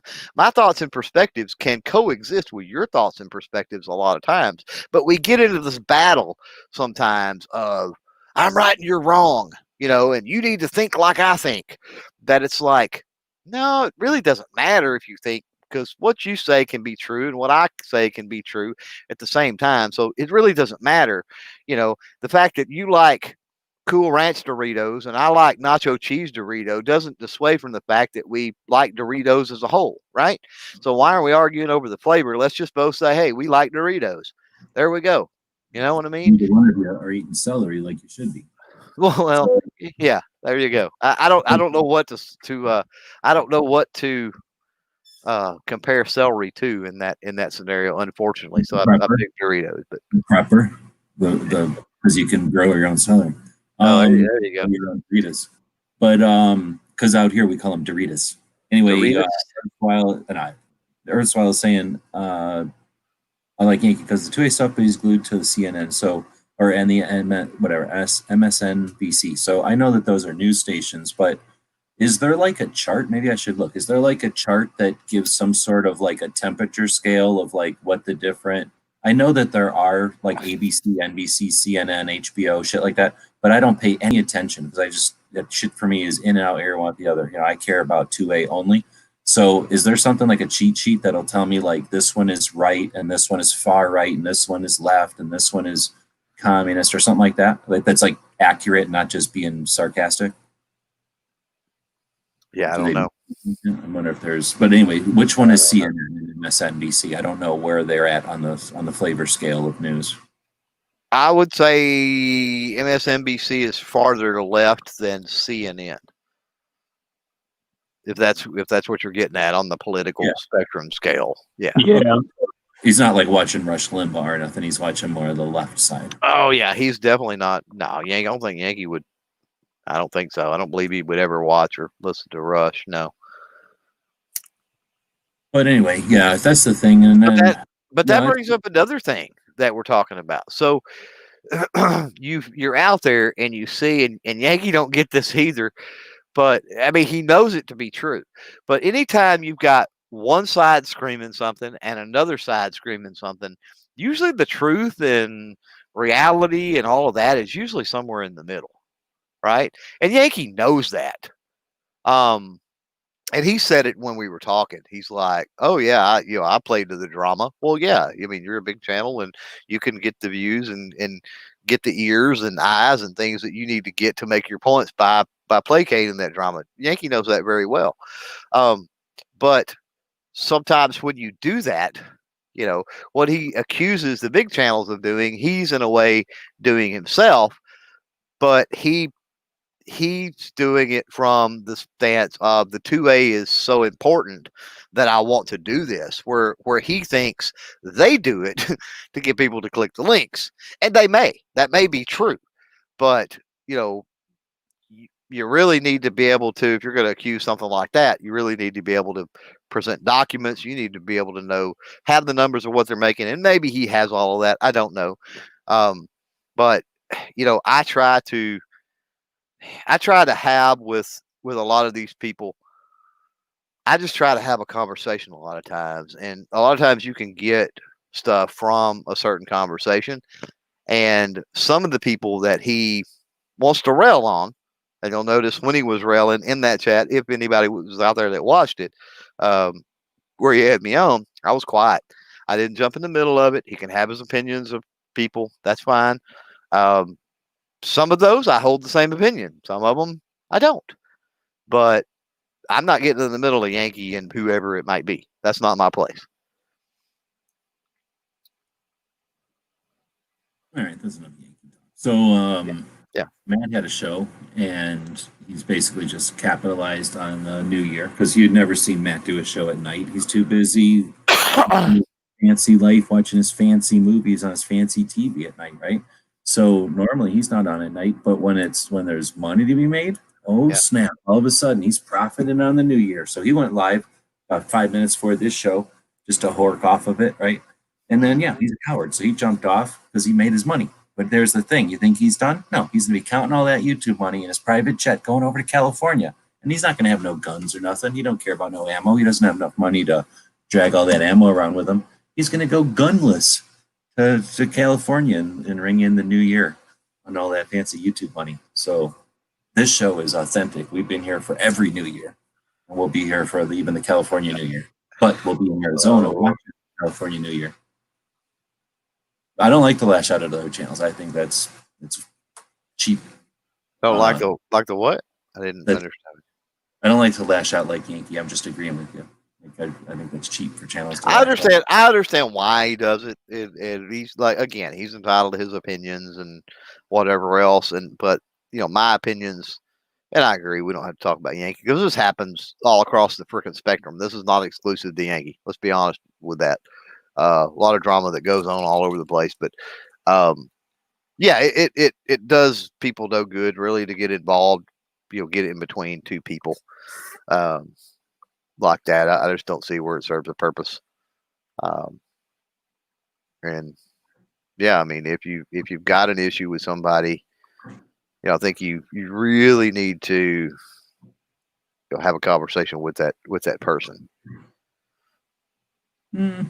I don't know. I can't. I mean, we're talking about New Year's shit. We could have a whole conversation sometime, and that would be interesting if you should do something like that. Have Yankee on, and then some others on. Not necessarily people who are going to have a fit about it, but people that can talk objectively about it. Because I think there's something going on there that he's adding more to the community than simply a little squabble or whatever. And again, going back to my thing, that we just don't examine ourselves as everything, as a mechanism, as a organism, as an evolving thing, then what are we drifting? What are we are we oblivious? Are we not able to self-examine? Like, we better be able to, because the other side uses stuff, characteristics of our existence against us. That's true. It's ridiculous, to have people. I mean, I don't want to get into it, it's New Year's, but yeah, to have people do things that are basically just dumb. And are they doing it because, I mean, morning, like, I'm going to do something dumb. You keep saying that it's New Year's, and I get it. I don't know where you want to go unless you want to talk about something, fluffy bunnies and rainbows. But talking about New Year's, I mean, is that something that we need to work on in 2021? Do we need to work on? Oh yeah. Better communication, or trying to understand other people's perspectives, or looking at people's works rather than the flamboyant drama that they portray while they're doing said work, or whatever. Say that. I was going to say, I don't want to tell people what we need to concentrate on in 21, because I don't know, right? I mean, what the hell? This unprecedented shit we're walking into. I think we should have our head on a swivel and be ready to deal with multiple tasks. But I'm not going to tell you in what order or what those are or what kind of priorities. I don't even know what they all are yet. Right. But we certainly have the opportunity and the necessity to figure out a way to figure it out, right? Right. But no, I mean, as far as what you're saying at the end of that, no, I think not only validity, but necessity to us to examine ourselves and to call out those that are exploiting. I've used the analogy, I think, off air, but if we're going into a fog and we don't know what to expect, and we're going to encounter allies, adversaries, and indifference, right? I think we need to get through it. And we have to get through it while not falling into the holes or the pitfalls of people who are working against us intentionally or unintentionally. It's something about going into action when there's people that are injured. Everyone has to make conscious decisions along the path based on experience and based on knowledge. Is this a time to stop everything and address a broken ankle? Or is this a time to let that guy with the broken ankle deal with his own pain and move on to the bigger objective that needs all hands on deck? Or is this something it is time to address that broken ankle so that ally is stronger going forward, or that's an opportunity to have a new ally? There is no right or wrong, but I'm saying we're walking into a fog.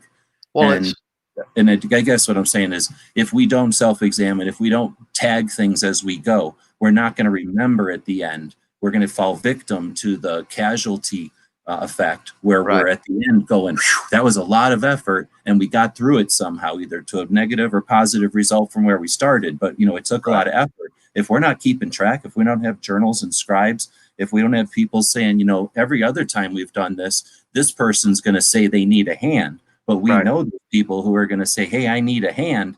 And if they just stand there saying, I need a hand, at the end of it all, they have a lot of hands. They got a lot of profit at the end, and they didn't do nothing to help anybody except ask along the way while everybody else was busy doing something else.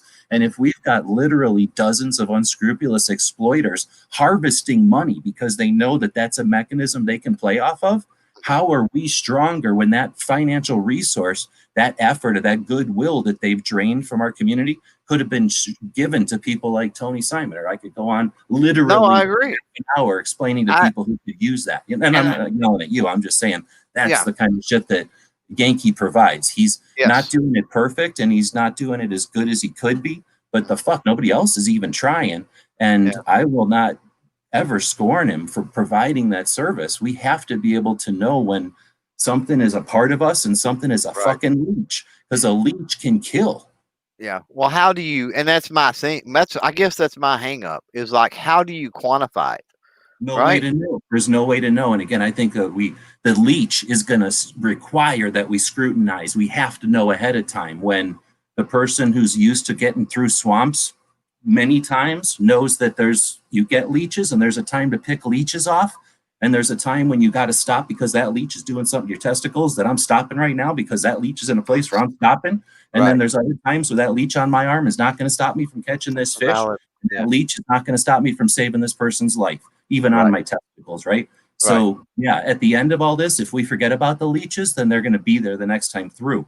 but we can also learn how to wipe our ass off with some sort of shit that keeps them leeches off of us. And that's awareness, that's knowledge, and that's communication. The leeches require that we just all walk in lockstep, that we all work together.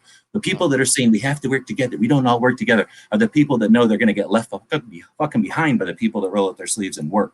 Right. And if we don't work together, they're not going to be able right on our their shoulders. I'm not doing any work. The people that do the work are going to be carrying these people, and they're going to keep crying the cry of like, we all have to work together. We're all pitching in, except for when it's time to them to pitch in.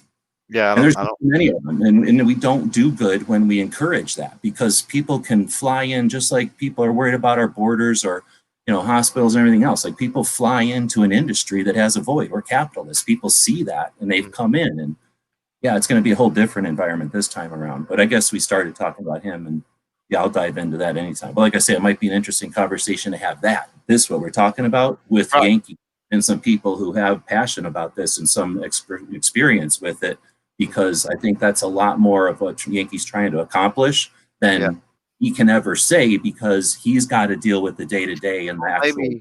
I don't worry about what the fuck Yankee is worrying about shit that I don't worry about. Like, he watches stuff that I don't watch. Right. Yeah. You know what I'm saying? So yeah, no, I got a whole nother level just to be able to do what he's doing. Is he right all the time? Should he be doing it? I wish he wouldn't have to do it. I wish that everybody else wasn't exploiting the shit out of us, but I've seen him drain us.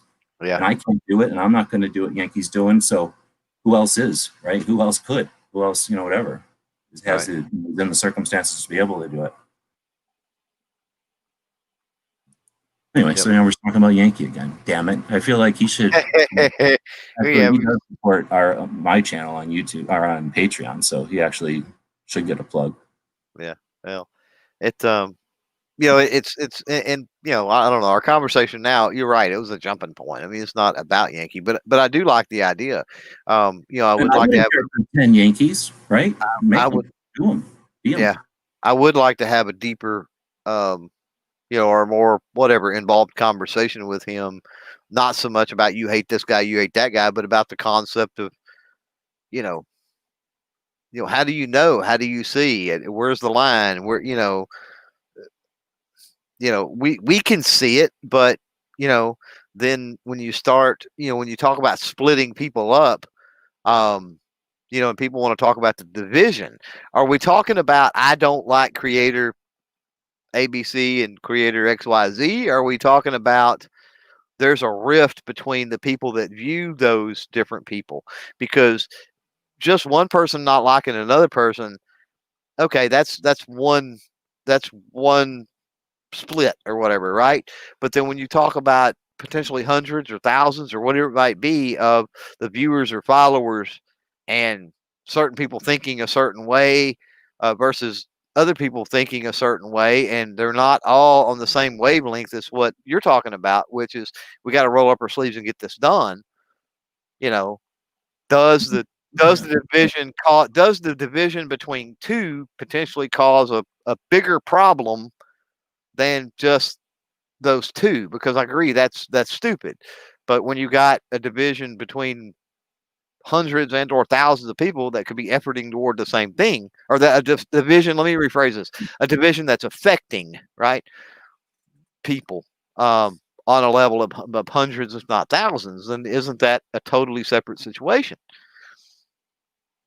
Yeah. I mean, like I say, there's many facets to it. As you were saying that, it made me think of, like, again, it can be an example type of thing. If one person does an action like differentiate between an adversary and an ally, or an indifferent and an ally, like a useful ally and someone who's indifferent, we don't need to push like people into you hate guns because you're not as 2A as the next guy. It's not like that as much as like you're standing there and this guy is moving. So if someone comes along and is able to make that differentiation, and then the people who are paying attention and have some interest in doing something can go, oh, there is a difference, and now I can do something, right? But if that happens again in a void, who cares? Then it's just bickering. But when that happens in a community where then, let's say that's happening in the concealed carry or the open carry type of arena. Well, if that happens and it happens, somebody in the competition shooting realm sees it, somebody in the hunting realm sees it, enough people see it, somebody emulates it, adapts it, and now we see differentiation between the people who are just not rolling up their sleeves and efforting and digging, and the people that want to observe or wait for something.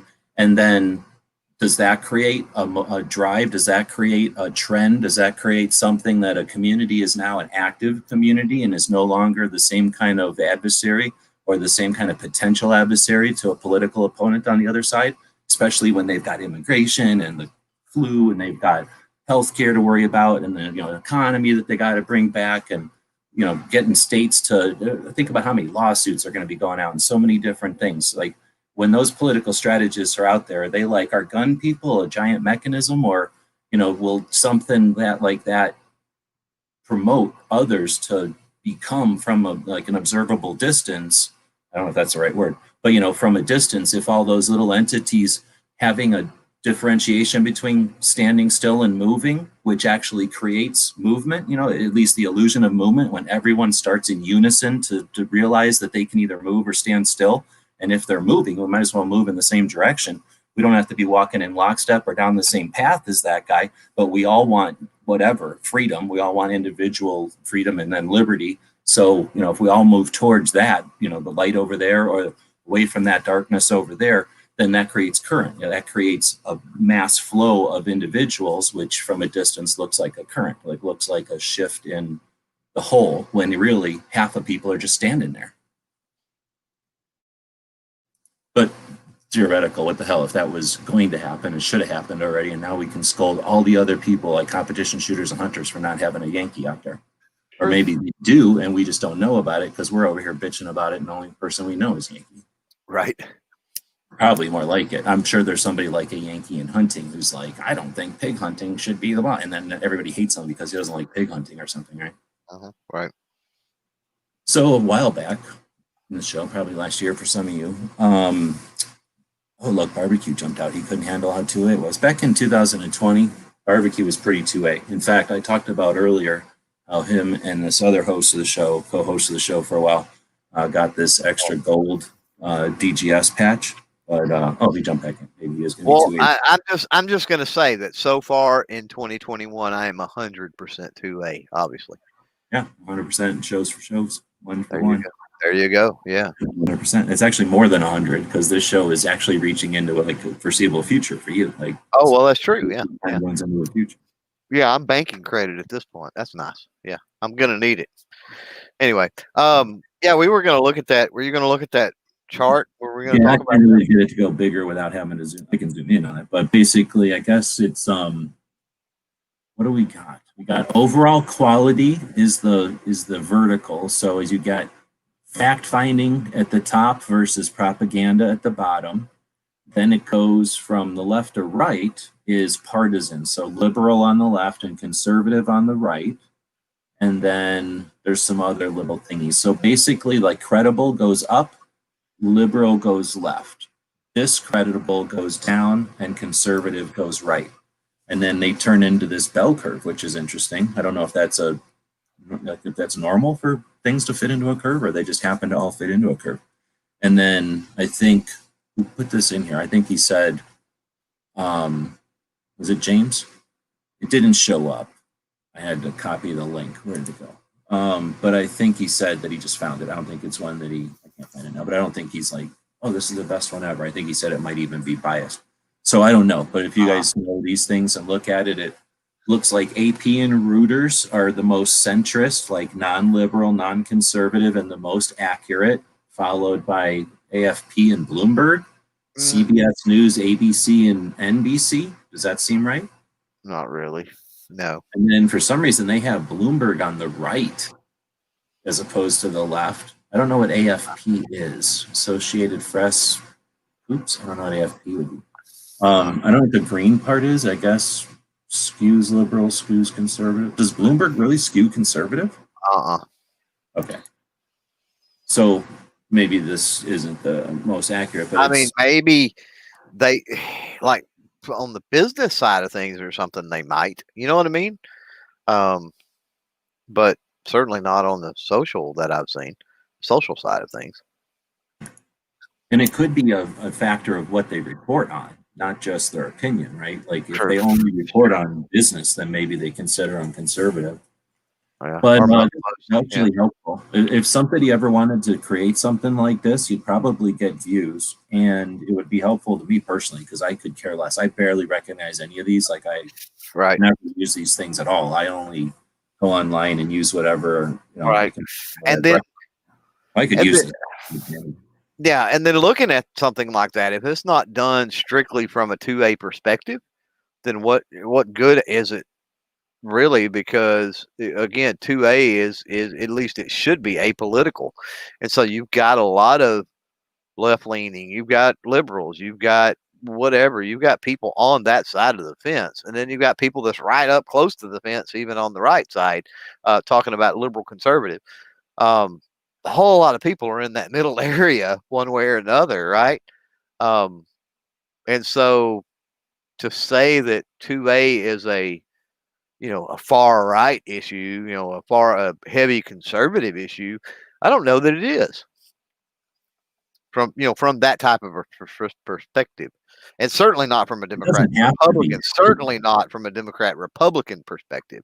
It's I definitely think not. that it can be pushed into it. I think that people with agendas will suggest that guns are like a conservative issue, but I don't think it is as much as that's what they're Right. trying to paint it as. Is that what I Right. said? Yeah, like Republicans and conservatives utilize that more to their benefit.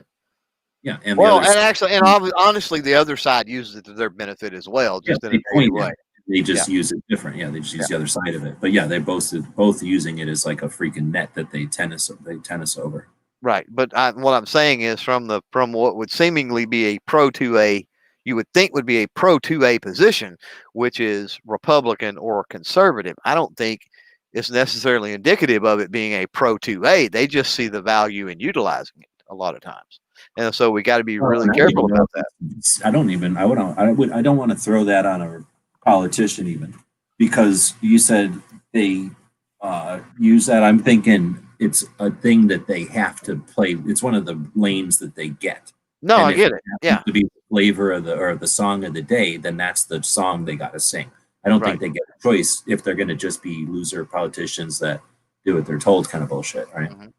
No, I Or mean I'm not. Yeah, and I'm not saying that. I'm not saying that you don't have some that aren't staunch 2A, but I'm just saying. I mean, you're going to have some that are indifferent or will gladly trade that off for something else.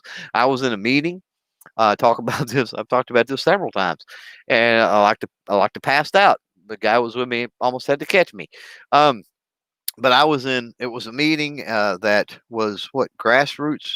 We the People Grassroots America, which is an organization, and was asked to come live stream. There's somebody there apparently watched the channel, and they asked me to come live stream or whatever their, uh, their meeting, and we're gonna have a congressman there and all this other stuff. And it's like, yeah, sure, yeah.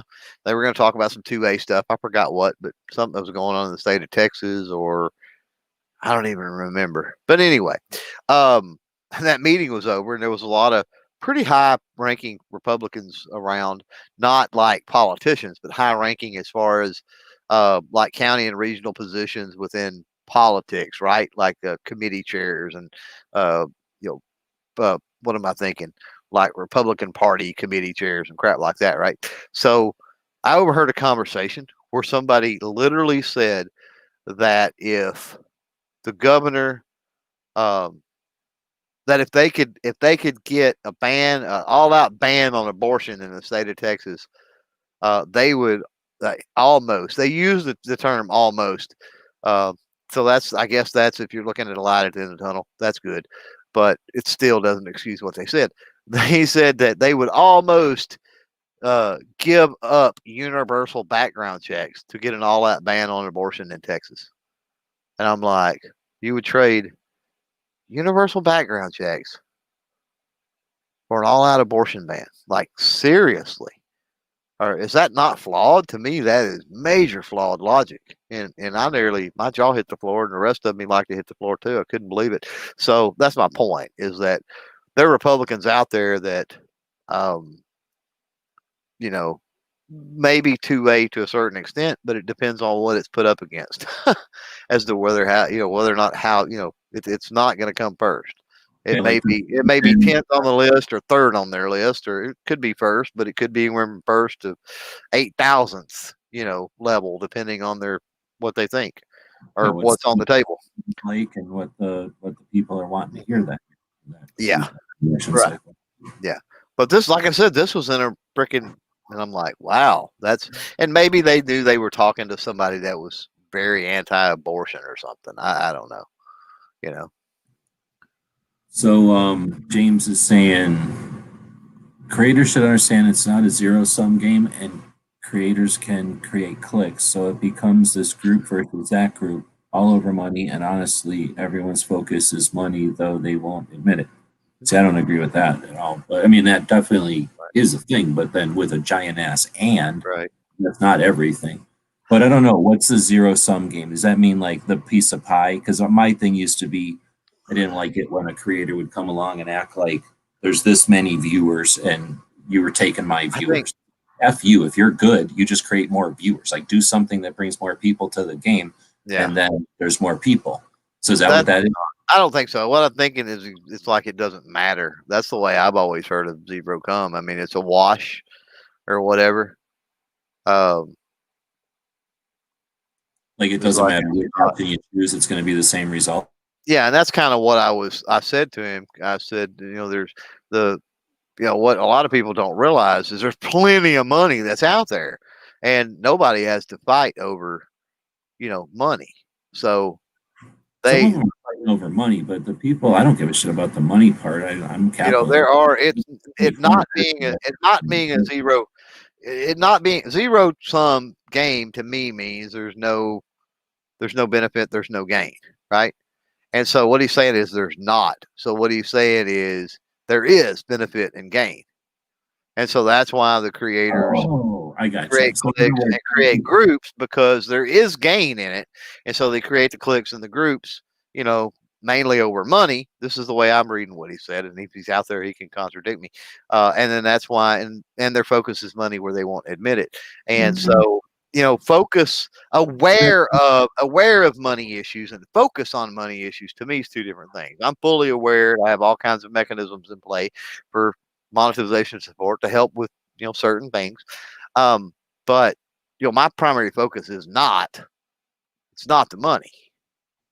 But okay, so that makes it a lot more clear, but I'll still disagree, only because it's not so much like it's a fight over money, that there's people, I know for a fact, there's just people who don't like each other. So yeah, they may both be willing to do the same, like, let's say, dirty tactic, or the same, like, wishy-washy, blah, blah, blah, but they just don't like each other. So there's going to be cliques out there just because some people like each other and some people don't, right? And then you get cliques because of other, just, I'm in this region. Like, I can't really be in a clique. I would hang out with Tony Simon, I think. Like, if I was anywhere near there, because he seems cool, right? Like, Charlie or whatever, I'd let him use the van whenever if he was around here. But we're just nowhere near each other. Yeah. But and so then you don't know that either, right? Because if you were around Tony Simon, there may be something that's where you're like, crap, I don't like that guy. I can only stand to be in the room with him. Squirting his hand sanitizer all over my van. Right, or something. You know what I mean? Yeah, yeah. So, I mean, that's the other thing, is you don't know. And I mean, some of these folks, you only spend a little time with them in a chat, or you only see them, 15, 20 minutes, 30 minutes a year, bumping into various shows or something like that. So, do you, at the end of the day, some of these folks, do you really know somebody until you spend, a lot of time with them? No. People really, really want to be friends with other people. And other people just aren't going to, we only got so many hours in a day to be friends with people. So I know that some of them are cliques only because they can't be all in one giant big clique, Right. But they're not necessarily against each other as much as they just all can't sit at the same table all the time. Yeah. But they'll mold into each other. So there's a lot of that shit. But that's welcome to human beings, right? Like, we wouldn't do very good if we all just stood around not touching each other ever. Like, we'd be really weird. And we'd all have just sticks. Like, there may be a couple of rocks, and maybe somebody would have a clump of dirt, but we wouldn't know because we wouldn't talk about it. Right. We would just know what we could see. Right. Yeah. But there's plenty of money out there. Holy moly. There's going to be so much money this next year. Holy moly. There is. How many years do you think all the mainstream media has left? It's got to be dying year by year. I thought that about print, and there's a lot of print still going on. I don't believe it about print, though. I did think that about print when I was younger. But the thing about print, and the thing I used to think about radio, but I don't think about it anymore, is that there's just aspects of that medium which will exist. There's reasons to have an archive on your shelf. It has nothing to do with it being electric or not. Like, just, there's reasons to have things that exist over time physically. So magazines will exist. I hope that they'll be cooler than just disposable garbage, but it just costs so much to make a disposable thing that, there's still books, right? Even though we have the internet, like there'll still be magazines, I think, for the pictures and for the just significance of the, what's the word, like the anniversary, what's the word, like the archiving basically of stuff. And then the radio, I mean, just a lot of people listen to radio in their work and in the elevators, and it's free and it's out there being broadcast and it's immediate. It's useful for emergency stuff. So there's just people that listen to radio too much. It'll never die. And that means that there'll always be some sort of radio shows, right? Right. So I don't think that. Well, and look how long it's been around, right? I mean, just God, forever. Radio. Yeah, right. If the tech didn't have legs, then so many things could have eclipsed it, but it kept going because it's just got such a clever, and there might be something that enhances it. We don't know. I mean, there's already sub-carrier digital radio. But then look at it, because you've got a couple of factors. First of all, you can get regular radio rebroadcast through satellite radio. You can get regular radio a lot of times on that particular station's internet website or whatever it might be, right? So even though it's radio, you got to also remember that they are taking part in the other technological advances to be on that delivery system as well, right? Mm-hmm. So anyway, I think that the mainstream, I don't know. I wish I could say that the platforms were going to fall apart or people would get bored of them or change. But I don't know. I don't see an obvious next. But I also think that, well, we kind of seen YouTube happen. Facebook, I guess we sort of experienced it. So I don't think it'll happen overnight, but I don't know. I don't see the next thing that people are walking to. But like I say, I guess I always throw out there that if something happens, like, I don't know, Facebook causes allergies or something, like if something happens that everybody just tomorrow says, oh yeah, turns it off, click, like there's nothing stopping that from happening. That could totally happen. Right. And like 15 other things would take over for it. And it wouldn't be the same, but everybody'd be just as good. I mean, we've already seen we adapt pretty damn good like to whatever the hell happens. So as much as everybody likes Facebook and crap, look how much we liked VCRs. Like we thought VHS tapes were the shit. And look at how ingrained going to the video store was. Like we thought that was the essence of the shit. We could not have to watch the same crap on HBO all Saturday because that's what they decided to do, is play the same freaking movie one after itself. It would just repeat itself all day long. That was HBO back in the day. Like, let's just play the same movie with a tiny little gap in between where we play a little animation of a town and then the movie starts again. At the dumbest time sometimes, right? It was like stupid. So you could go get a VHS tape at the store and then Blockbuster, like for the longest time, like Gremlins. I mean, like for, I don't want to say decades, but definitely for years. Was it a decade? Like Blockbuster was the ultimate of, we could go pick the movie we wanted and watch it at home. Our grandparents like had to go to a place and watch it with a car, and then like you'd barely get to see something at a movie theater. Like for a lot of, like we could watch whatever we wanted at home. That was amazing. And it was like that forever. And then what happened? DVDs, bam. And it was like, we quickly adapted to like, oh, this is just like before, except even clearer and better. And all we got to do is buy a new machine and everything else is the same. And infrastructure, this is going to be the same forever. And what's next? Holograms? What's next? Smelling stuff out of the DVD? What's next? A square DVD? Like what's next? Oh, snap, the internet. Everything's totally different. Red box, phones, streaming while you're in the parking lot of a place. Like, come on. Like, why do we think we're done? Like, we're not done.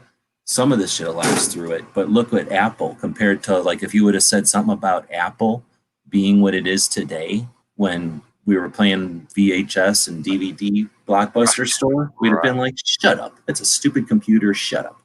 Like, they're bigger than NBC. Shut up. NBC where Seinfeld's on. Shut up. And now Seinfeld is like a tiny blip joke, right? So yeah, we're going to see something next. And I think it'll, more than likely it's here and we're just not noticing it because we're not using it that way yet. But man, I don't know. It could take something as simple as like Facebook blows a fart and everybody's gone tomorrow. Yep. All right, so let's see. We're at 150 or 11:51. I'm mainly looking at the clock because I will go and look at the 2 hours. But I started just a little bit before so that we could experience all the New Year's. But it's about to be our New Year's. I'm gonna lock her up in the room and then go look and see because it's gonna be amazing. I'm guessing because 4th of July was insane and people have been shooting fireworks off all day. And there is this guy that shoots off like basically the kind of stuff like a golf course would shoot off or like a small amusement park or something, right? Like not like Disneyland, but like something like, anyway, this guy buys that kind of shit and he blows them off right down the street. There's nothing I can do to make her happy, so I'm just going to put her up and go look at that. So anyway, I'm going to do that in about 8 minutes here, but then we'll keep going and run out. Unlike the other cowards that have left you if you're in the Mountain Time Zone because we get forgotten, or the Pacific. I don't think I'm on Pacific time, am I? Oh, wait, maybe I am. No, I'm not on Pacific time. It would be 9 p.m. So anyway, we're going to stick around for another hour after this and get here for all the entire country that matters because we won't stick around for Hawaii. But we're going to stick around for all the continental United States' New Year's. Anyway, so as far as the stuff dying, anybody barbecues in here, just making easy money. Yep. What do you think? Mainstream? How long? Mainstream what? I don't know. Remember when we were doing that thing, Clover, where we were looking at like Google Trends or something, and that kind of we were seeing like sort of a view of like when Facebook got popular and when YouTube got popular and that kind of shit. Uh-huh. There was sort of a downward trend, but I don't know. Did we ever try to extrapolate where it would actually be zero? Or I don't think so. No. I think we ever tried to think about estimate when it might die. Yeah, I don't think we looked at like future projection type stuff on it. No, I do not. But here's the thing, knowing, right, as humans and capitalists and free individuals who enjoy liberty, I believe individual freedom is doing what you feel like. Liberty is living with other individually free people so that you can mutually enjoy, right, be chill. So freedom and liberty is something we value. We're capitalists, so we're all about making a couple of bucks doing it. And, you know, we're United States citizens, so we're able to roll up our sleeves and freaking get it done, right, with the help of everybody else. So if we're going to go through, I don't know, start reading them off, printing press, whatever, radio, television, cable, telephones, internet, streaming, whatever's next, at what point do we go, oh, we're surfing this? Like, we understand change and we're mastering change and giving it some style and giving it a beat instead of like adapting like a bunch of monkeys getting thrown, you know, a different type of fruit and having to figure out how to unpeel it and then loving that fruit and then waiting for the next, you know, change it to pomegranates and figure out how to open up a fucking pomegranate. And then that's our only thing that we love until the next thing, like a bunch of mechanisms. When do we start surfing the tech waves instead of just the net? Or is that too advanced for 2020 for some of us? Some of you people in 2021 might be able to take on that kind of concept. All right. But anyway, I guess my thing is, you know, thinking with intent. Like if we know that the tech's going to change, why don't we require the tech? And I was raging about this earlier. Why don't we require the tech to give us file transfers? We're all connected on this thing that's like literally in real time. You know, we could probably be singing a quartet through here. So the tech, the connections are so good. How come we can't throw a file back and forth? Like that's something I've been needing the last few days. Like I got to go to Dropbox to do that. How come we can't just drop a file here and it pops up onto your guys' stuff? How come we can't open a screen and draw a picture or, you know, highlight stuff on a text? Like why aren't we kind of draw a circle around something I was just screen sharing before? Because no one's asked for it, like because it hasn't already been done. Like if YouTube would have already been doing that, then I bet you StreamYard would have been doing it because they just emulated, right? So if we're thinking about it that way, that we know there's something new coming, why don't we start saying, hey, the new thing that comes, make it easier for us to communicate, you know, make it easier for us to avoid the kind of shit that happened that everybody wants to blame on 2020. But, you know, really what happened in 2020? A bunch of people got woke to the fact that it's tough to work together when there's people trying to get you to not work together. So how do we require the next platform to encrypt our emotions, or what's the word? I got to go outside in a second, so I'm trying to throw some keywords at you to get you all talking. Yeah, to kind of move toward to being plugged in, like kind of like Elon Musk is talking about. Was it like almost like the singularity? And so you mean saying like the evolution might be where it's a whole different kind of net, where there's just everyone is more of like an IP address than a user. Well, it's like Pink out there. He says as soon as the technology is there, it'll transition to augmented reality, news, movies, chats, everything will be piped straight to your glasses. Will it be that, or they will, you know, eventually will it be some kind of neural thing that's, you know, maybe it's a band you put around your neck, maybe it's a little disc that you stick to your template or something. You know what I mean? And I mean, it literally. For sure, because it'll basically, we know that our optics is basically a physical lens that traps a bunch of lights, and then we have a nerve that differentiates colors and shapes and darknesses, and then turns that into an electric signal and shoves it down our optic nerves, right? You know, big pipeline into our brain. So yeah, if we can take an amp probe and put it, or you know, like a C clamp around an electric thing and pull amps, you know, based off of it, like I'm sure we can figure out something that you put in your ear or on your neck, and then that links into that optic nerve wirelessly, and then enhances, right? You literally watch a movie with you watch a movie literally on the fronts of your eyeballs or whatever. Talking about is having an overlay of reality that gives us like a heads up and says, hey, costs $15, or like, oh wow, I didn't think about that. So like everything you look at, you know what I mean? It almost has like a mouse over effect. You could point to it. Maybe you point to it. Snap, maybe you say, I want it to be values, or I want it to be locations. So like a Google Map can go from satellite view to map view. You'll be able to go from augmented allies to war scenario to I'm in a gun show and I want to see best values. And it's, you know, it's just, it's some sort of a. And if they can get it to that point, or when they get it to that point, then you'll just be thinking your notepad. You'll just forget that your brain isn't forgetting, and that it's your external SSD drive of the future. But, you know, you'll be remembering things forever because you'll be putting them both in your organic mess and storing them away in a digital mess that maybe it's a kidney. Maybe it's like we figure out a new use for the appendix. I got to go outside and watch the. Right. That's a good. Good point. Bionic appendix. I like it. So who's the mystery guest? Barbecue.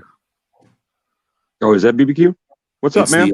I'm having some weird stuff happen with the internet connection. It's the other dude. Okay. Yep. It's the other dude with the gold DGS logo patch. The only two people on the planet with them. I don't know if you guys heard me talking about that earlier. Yep. They won't acknowledge it. All right. So is that me and you? You and Barbecue both have a gold DGS patch that was shoved into packages this year, and none of you said. Hold on, I gotta go look at my payroll. Threw it away or don't realize, but yeah. But I have to go outside, so I don't know if I ever got that. Well, they're in there. They were in. I'll have to take a look again.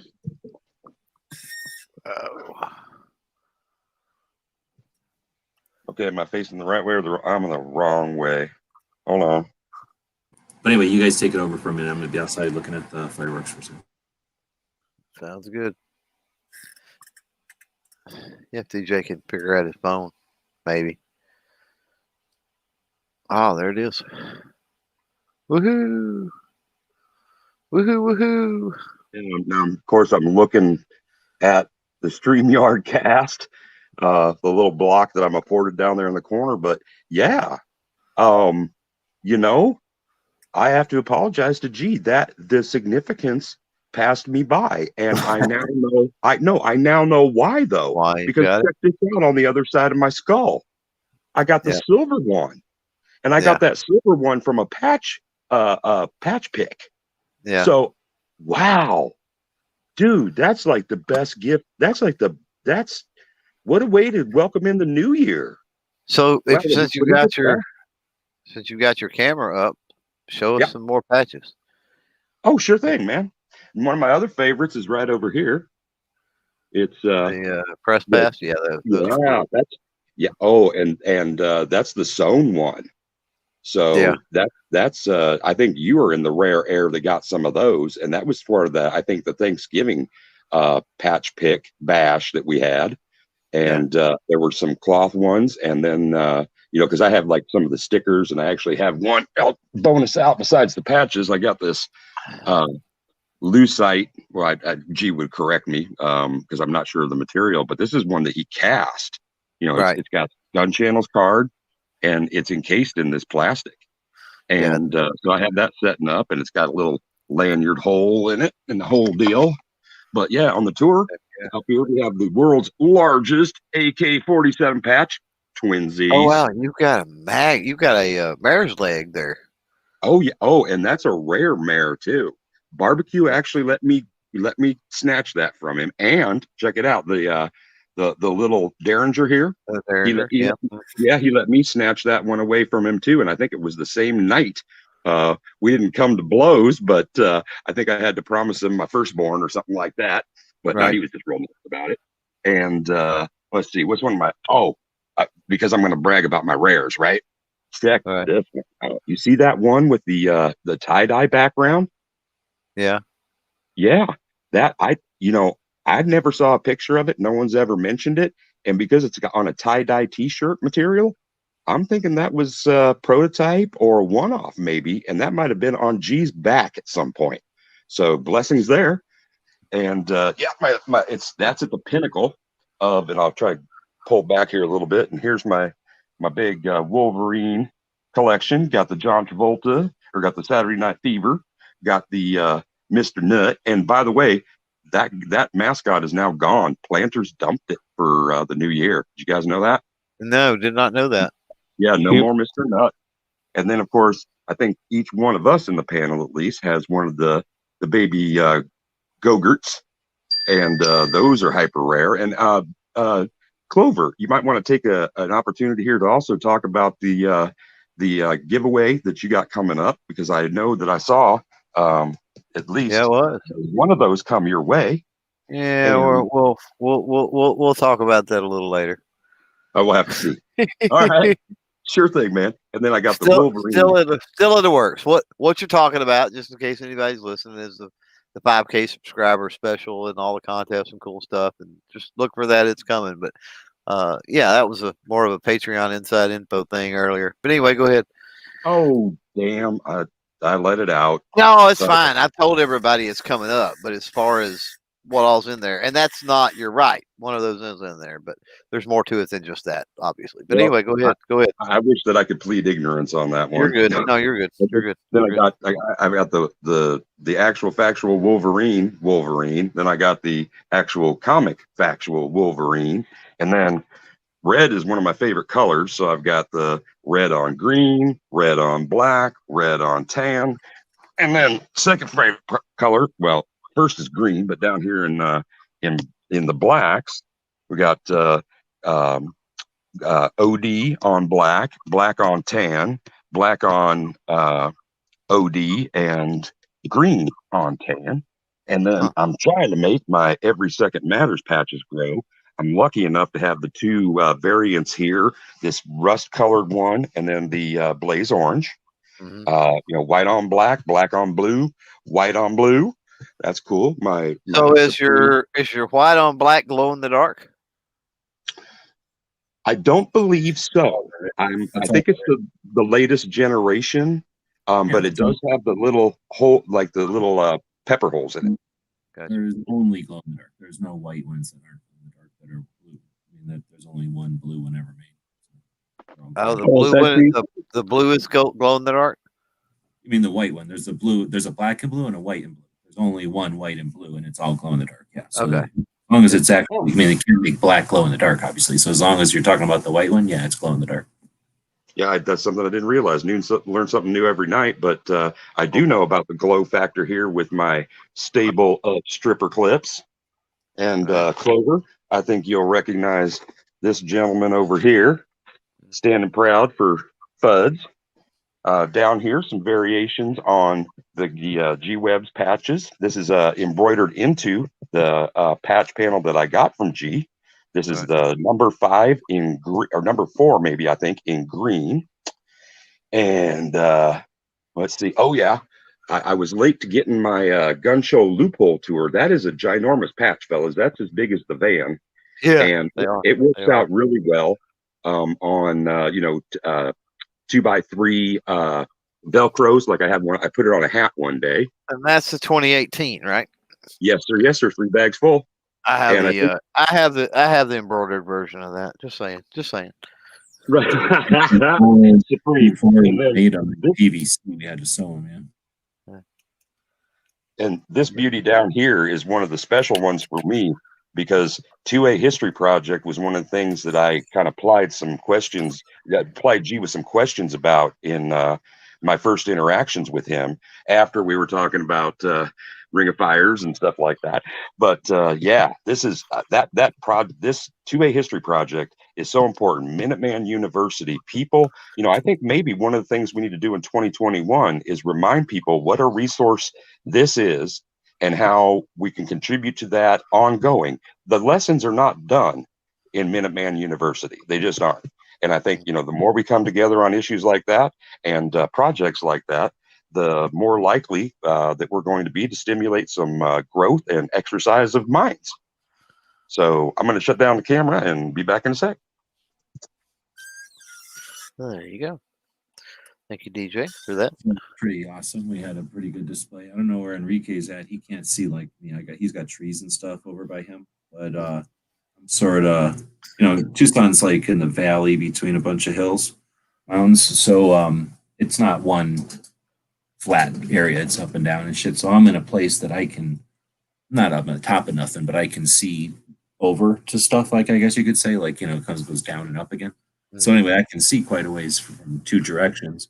And yeah, it was great. It was just as many going off today as there was, unfortunately. Puppy's not happy about it. She's gone.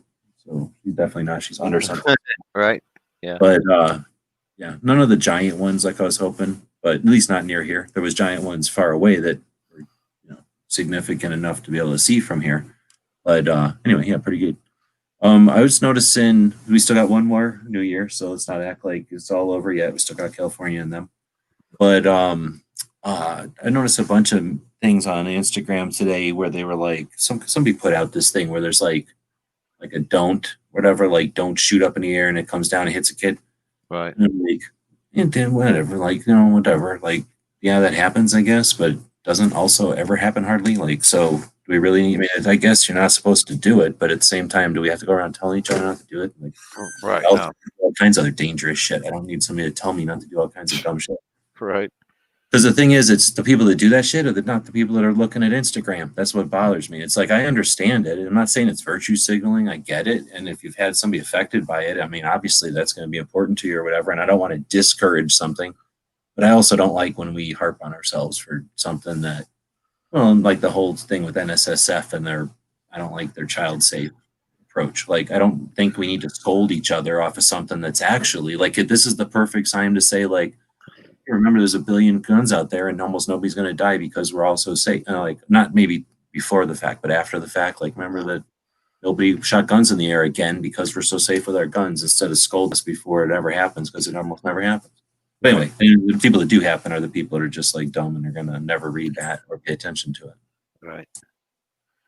But that's almost, I don't know, petty, I guess, to some extent. It just happens today, so it's on my radar. And then it happened like because we share and I follow too many channels already. That's something that's gotten to be annoying. I don't know how to deal with that. You should talk about that on a Thursday, like how to manage social or something. But I can think of one person who I think everybody in here respects. And for some reason, she's broken and doesn't know how to work Instagram because she's got 6 accounts that I can think of. 6 accounts. And she almost puts the same thing on every account all the damn time. So I only follow 2 of them because I'm still going to get the same post twice from just those two, but because every once in a while there's something different on one or the other, I follow the both. But people like just don't understand that if you got all their accounts, you don't need to share your own shit. That's why you have different accounts. Right. Anyway, so that sort of thing, like how to get it so that you're, because certain people I follow because I want to follow them, even if they don't do anything. I want to be, making other people aware in case somebody goes to a giant channel and clicks on the stuff that I follow, right? I want useful shit in there or stuff that's valid. I want to be tagging stuff. I know how the mechanisms work. I want to be tagging things that are important to be tagged by big channels because I'm usually bigger than the like FPC, well, maybe not FPC, but the small state level organizations. If I'm bigger than them, I want to pull them up, right? So I'm going to be attached to somebody that's little who's got a good channel. I'll connect to them because I want to be able to have the mechanisms work. Plus, if a human comes along and says, I wonder who this big channel watches, I want to give them something that's interesting and not just the obligatory, here's the manufacturer, here's the other manufacturer, here's the middleman, here's somebody who, does something professionally to make it look like this is a great product, like that kind of crap. I'm not going to necessarily support those people just for the sake of it, unless I know them or do like them. But anyway, so with that in mind, having a show where we do, how do people discriminate? How do you decide what channels to follow and stuff? Because I don't know, it's something to the effect of you are what you eat, you are what you ingest. So if you decide to watch people shout at the moon, you think that shouting at the moon is all there is to do. And maybe you're content with that, or maybe you even relish in it. But you know what I mean? Like there's other things to do than, and sorry, Ozzy, I don't mean that. I should say shaking your fist at the moon. Shouting at the moon is natural. It's wholesome. It's worthwhile. I think he would have issue with, he would say barking, but yeah, I get you. Well, both. Using vocal at the moon is necessary occasionally. It tells there the you moon. go. There you go. But I'm saying shaking your fist at the moon is basically worthless because the moon's just going to laugh that off. But anyway, that's what I'm saying is if you just pay attention to what you want to, you're never challenging yourself. You're never going to really understand what else is out there because very few people come to a place that's comfortable for everybody not challenging themselves. So anyway, how do we do that? How do we get out of those comfort zones without just being contrary or something? Like, how to do it without just doing it for the sake of doing it? Like, is there a way to are people coming up with ways to strategies to deal with their socials and something like a Parler, which is new? Like I'm challenged over there. There's people that I want to follow, but I'm so bored of their like Trump garbage that I don't want to follow them. You know what I mean? But it's totally. It works, but I want to follow them. I just can't stand it. Like one of them is I'll say it, Rebecca Schmo. Is that what she said? Oh yeah. God, I like her. I like what she does, but I can't stand her posts every single moment. Everything. And I'm like, holy moly, I can't deal with it. And on the other platforms, the once they mature a little bit or once they've ripened a little bit, they'll offer things like, let me be subscribed to this person, but I don't need to listen to everything they say, like some sort of a throttle or don't follow every post or something like this. Sometimes give you a way to still be connected without having to hear every waking thought that they decide to post. Again, because everybody does things differently, right? But anyway, so that's the thing about these new platforms. How do you have strategies, or you just, we can't. It won't work to just use the same strategy on YouTube on Gunstreamer, for example. And I'm sure it's different on Full 30 than it is on Tube. So, sometimes you have to have a different strategy, but because of that, is there a value in coming up with a strategy as you hit a new platform? And as a content creator, especially going into a year like this, where unless you're not paying attention, that there's significant growth opportunities, and more than likely you're going to grow without realizing it, and you're going to have to deal with more audience, different types of issues, and what's the word, like frequency of addressing stuff. So you're going to have to deal with so much growth and stretching and stuff. Like if you just wander or drift, do you even have a channel at the end? Like, is it your channel, or are you just a result of what you set yourself up for? Are you like the little guy holding on to a kite and you don't know where you're coming down? Or are you in a hang glider and you got a compass and you've practiced a few times and you have a pretty good idea where you want to go, and that hang glider is going to get you there faster than anything else? You're going to land looking like a freaking rock star, making some kind of Mountain Dew video on the other end, rich or famous or whatever it is you're looking for. I'd like to think dropping out the other end with no NFA. You know, the NFA gets destroyed. Right. Yeah. Anyway, so there's some mansplaining, some requirements for 2021. Have a show where people come up with strategies. At least make them think about, hey, get some strategies for what you're doing. Don't just do what somebody else did or do what comes natural. You know, what comes easy. I can tell you that doesn't work from experience. The easy path is always shitty, right? Yeah, I mean, one of my things with Parlor and man, you know, I don't know if anybody's mentioned Rumble to you, but Rumble's terrible. I can't figure it out. It's like basically a different version of Discord, as far as I can tell. You have to know where you're going or be invited or something. Otherwise, yeah, Rumble's one of the things where you upload videos and stuff, but there's like no way to search or anything. It doesn't give you, you know, a homepage option where it's curated for you, or you know, you can go look at the latest, or it's just weird, man. It's like there's no way for it to find your content, and it aggravates me, so I don't use it anymore. Now, were you doing that on your computer and not your phone? Because that was one of the things that we did learn, or I learned through G, about the difference that you could see or affect in Parlor. I've only used that one, the Rumble, on the computer. I never looked at it on the phone. Yeah, I was not on. I was not on phone. I was not on the phone. Yeah, there we go. Well, I'll vouch for the phone interface being as worthless. Okay. Yeah. It just basically was a black screen. It said Rumble at the top left, and then there was like a bunch of emptiness. Like there was nothing. It was like, but sometimes that's how they are when you first get started. So I didn't really dig in to look around too much. I'm thinking about MeWe still. So I keep opening up MeWe and poking at it, and then I don't ever have time to actually dig in. But I feel like that's the one that's got it's most attractive looking set of tools, in my opinion, like chat and instant message and being able to post sort of like a Facebook page, I guess. You know, that kind of stuff appeals to me, like for something that you can create projects there and present info and get, you know, conversations started more than just like a YouTube channel, but not as cluttered and shitty as Facebook. The problem is that everything looks great and tidy and neat at the beginning if they designed it well and they don't have a bunch of ads cluttering it up yet. But what it evolves into, I guess, is what we never know. Okay, so this is an interesting one, and man, we got enough stuff to worry about for sure, but why not worry about everything? So Enrique saying his IT dudes are working really hard to update cybersecurity as well as virus protection on our systems. So I believe 2021 is going to be all about the cyber viruses. Whatever may happen, it will be front page news. Yeah, I have no reason to believe that we're not looking at a lot more cyber awareness for sure. I would call it a cyber war. I think I'm going to go ahead and say that. I think we're going to be dealing with cyber issues the same way we deal with spies and Cold War, right? Like that was a new element to the world after the tensions of wars don't result in fistfights all the time anymore. So the tensions turn into weird spy type of weird shit. I think we're going to see some of that kind of stuff happening with cyber, like at the national levels and big ass levels. And then that won't affect very many people except for the consequences or repercussions of it. But then again, at a smaller level, we'll be having all kinds of, it'll come up a game from the bullshit. What is it? The one that's a joke, the Nigerian prince or whatever. Like it'll step up from that to something. Because it always does. Whenever there's a new tech, there's the new scoundrels, right?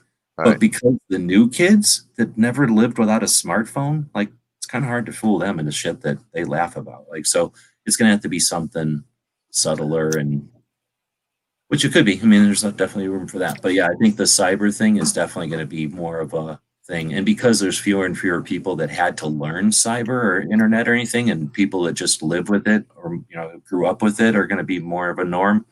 It'll become advanced and crazy. You know, we're going to be dealing with shit that we don't even understand yet, right? More than likely.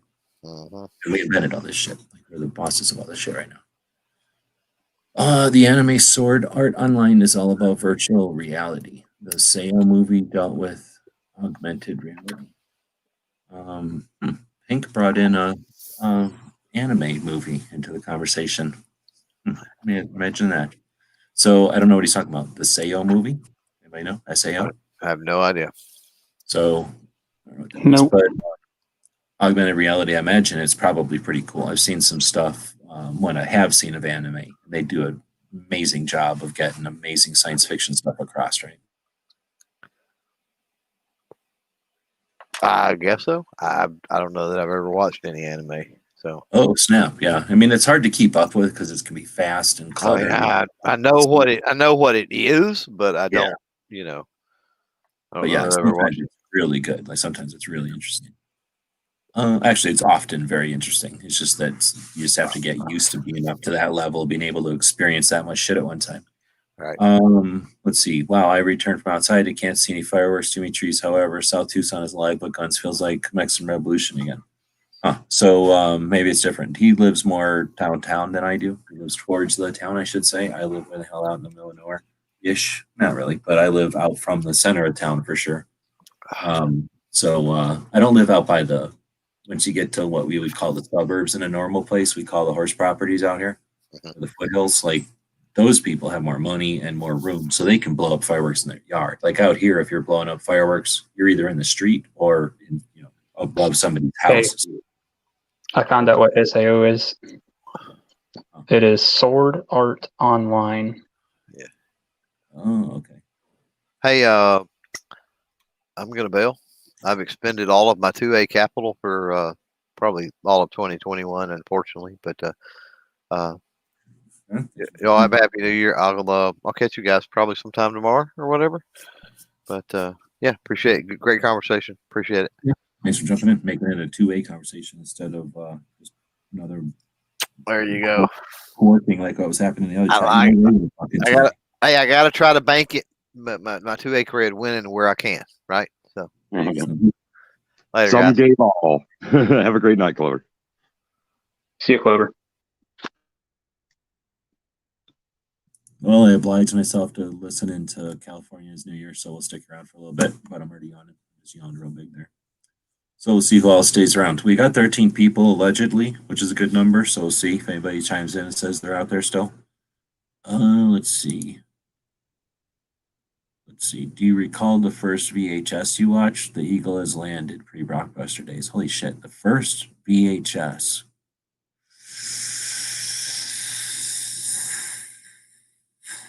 No. There had to be one. I can remember the first VHS player. How the hell would I remember the first thing we shoved in there? It might have been us. It wasn't movies back then. So probably technically it was because we had a camera, right? So whatever we recorded and then shoved in there and watched again. Actually, you didn't have to take it out. But we had the first one we had was the cassette tape was in one suitcase looking box thing. And then guts were in another box thing. And then you had a third thing, and they were all connected with wires between the three of them. And the third thing was a big camera thing. So you would take the camera and point it at stuff or whatever, you'd hit record. And then when you got done, you would just set that whole contraption on your TV and then plug it into the TV and then hit play. So you never had to really remove the tape, and there was no need to because nobody had more than one tape back then. And you basically would film something and then walk over and watch it. And it was amazing. So that's got to be the first stuff. I can't think of what the first movies were Monty Python's, I think. First, couple of things I can remember renting were probably Monty Python's at the store. Because that's the kind of stuff you only got to ever see, a glimpse of on PBS or something in real life back in the day. Like, you didn't get to see Monty Python just when you felt like it. It wasn't on cable. And I don't know if were the Monty Python movies ever on cable? Yeah. They probably. I mean, maybe not in the earliest days, but I do remember actually dubbing them down from cable broadcasts. But they were the big movies. Like, you couldn't get the old ones. So I think maybe we watched earlier Monty Pythons or something like that. So, and then probably sci-fi. I can't imagine getting anything else because my dad had the VHS thing. I can't imagine us getting anything besides sci-fi or action movies or something.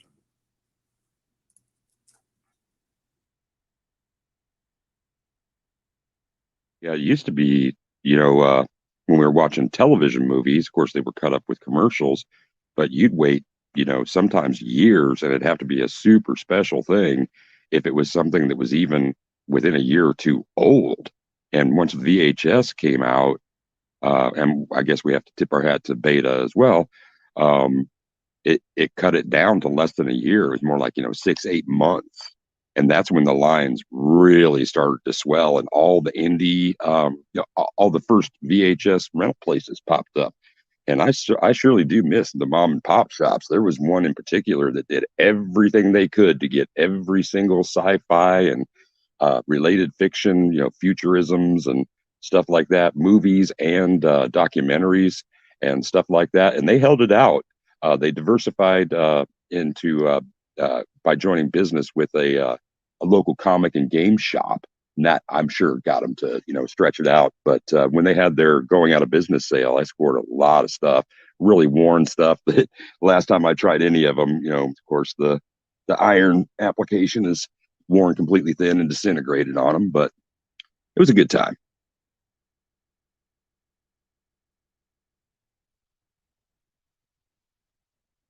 What about you, Barbecue? What format were you born under? What sign were you born under? Libra.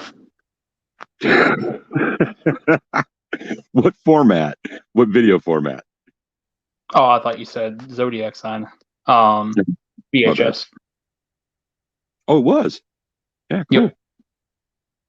I thought maybe you got in right there at the wire with DVDs. I don't think those came out till a little bit later. Okay, well then I know that you're too young to remember the laser discs and stuff like that, at least when they were brand new. Or maybe not. Yeah, probably. Okay. I mean, heck, we never even got a CD player until I was, I think 10. So that would have been 2000 when we finally got a CD player. DVD player, that was out of the question until I was probably, 12 or 13. The only people I knew that had the discs was when VHSs weren't even around yet. Like they were still, no one knew what to do, what format. They knew they could get some kind of media in the future, but everybody was banking on different things. VHS and Beta were the two on the tape side, and then some people were betting on those discs or whatever. So I knew people that had them, but they had bought them like that, like anticipating that they were going to catch on, and then they didn't, of course. So nobody ever made any movies, hardly. So there was like nobody rented them and anything. So there was like almost no reason to own one after they established the tapes for like just at any time. It seemed like, but that was all pretty. I was still pretty young, so I'm just going off of what I remember being around, because that's the thing. I can only remember disc players being around. I only remember ever in the old days watching one laser disc ever, and that was like because the dude, I think he just got it or something, and it was like, okay, let's watch it on laser. But we all hated it because you had to flip it over.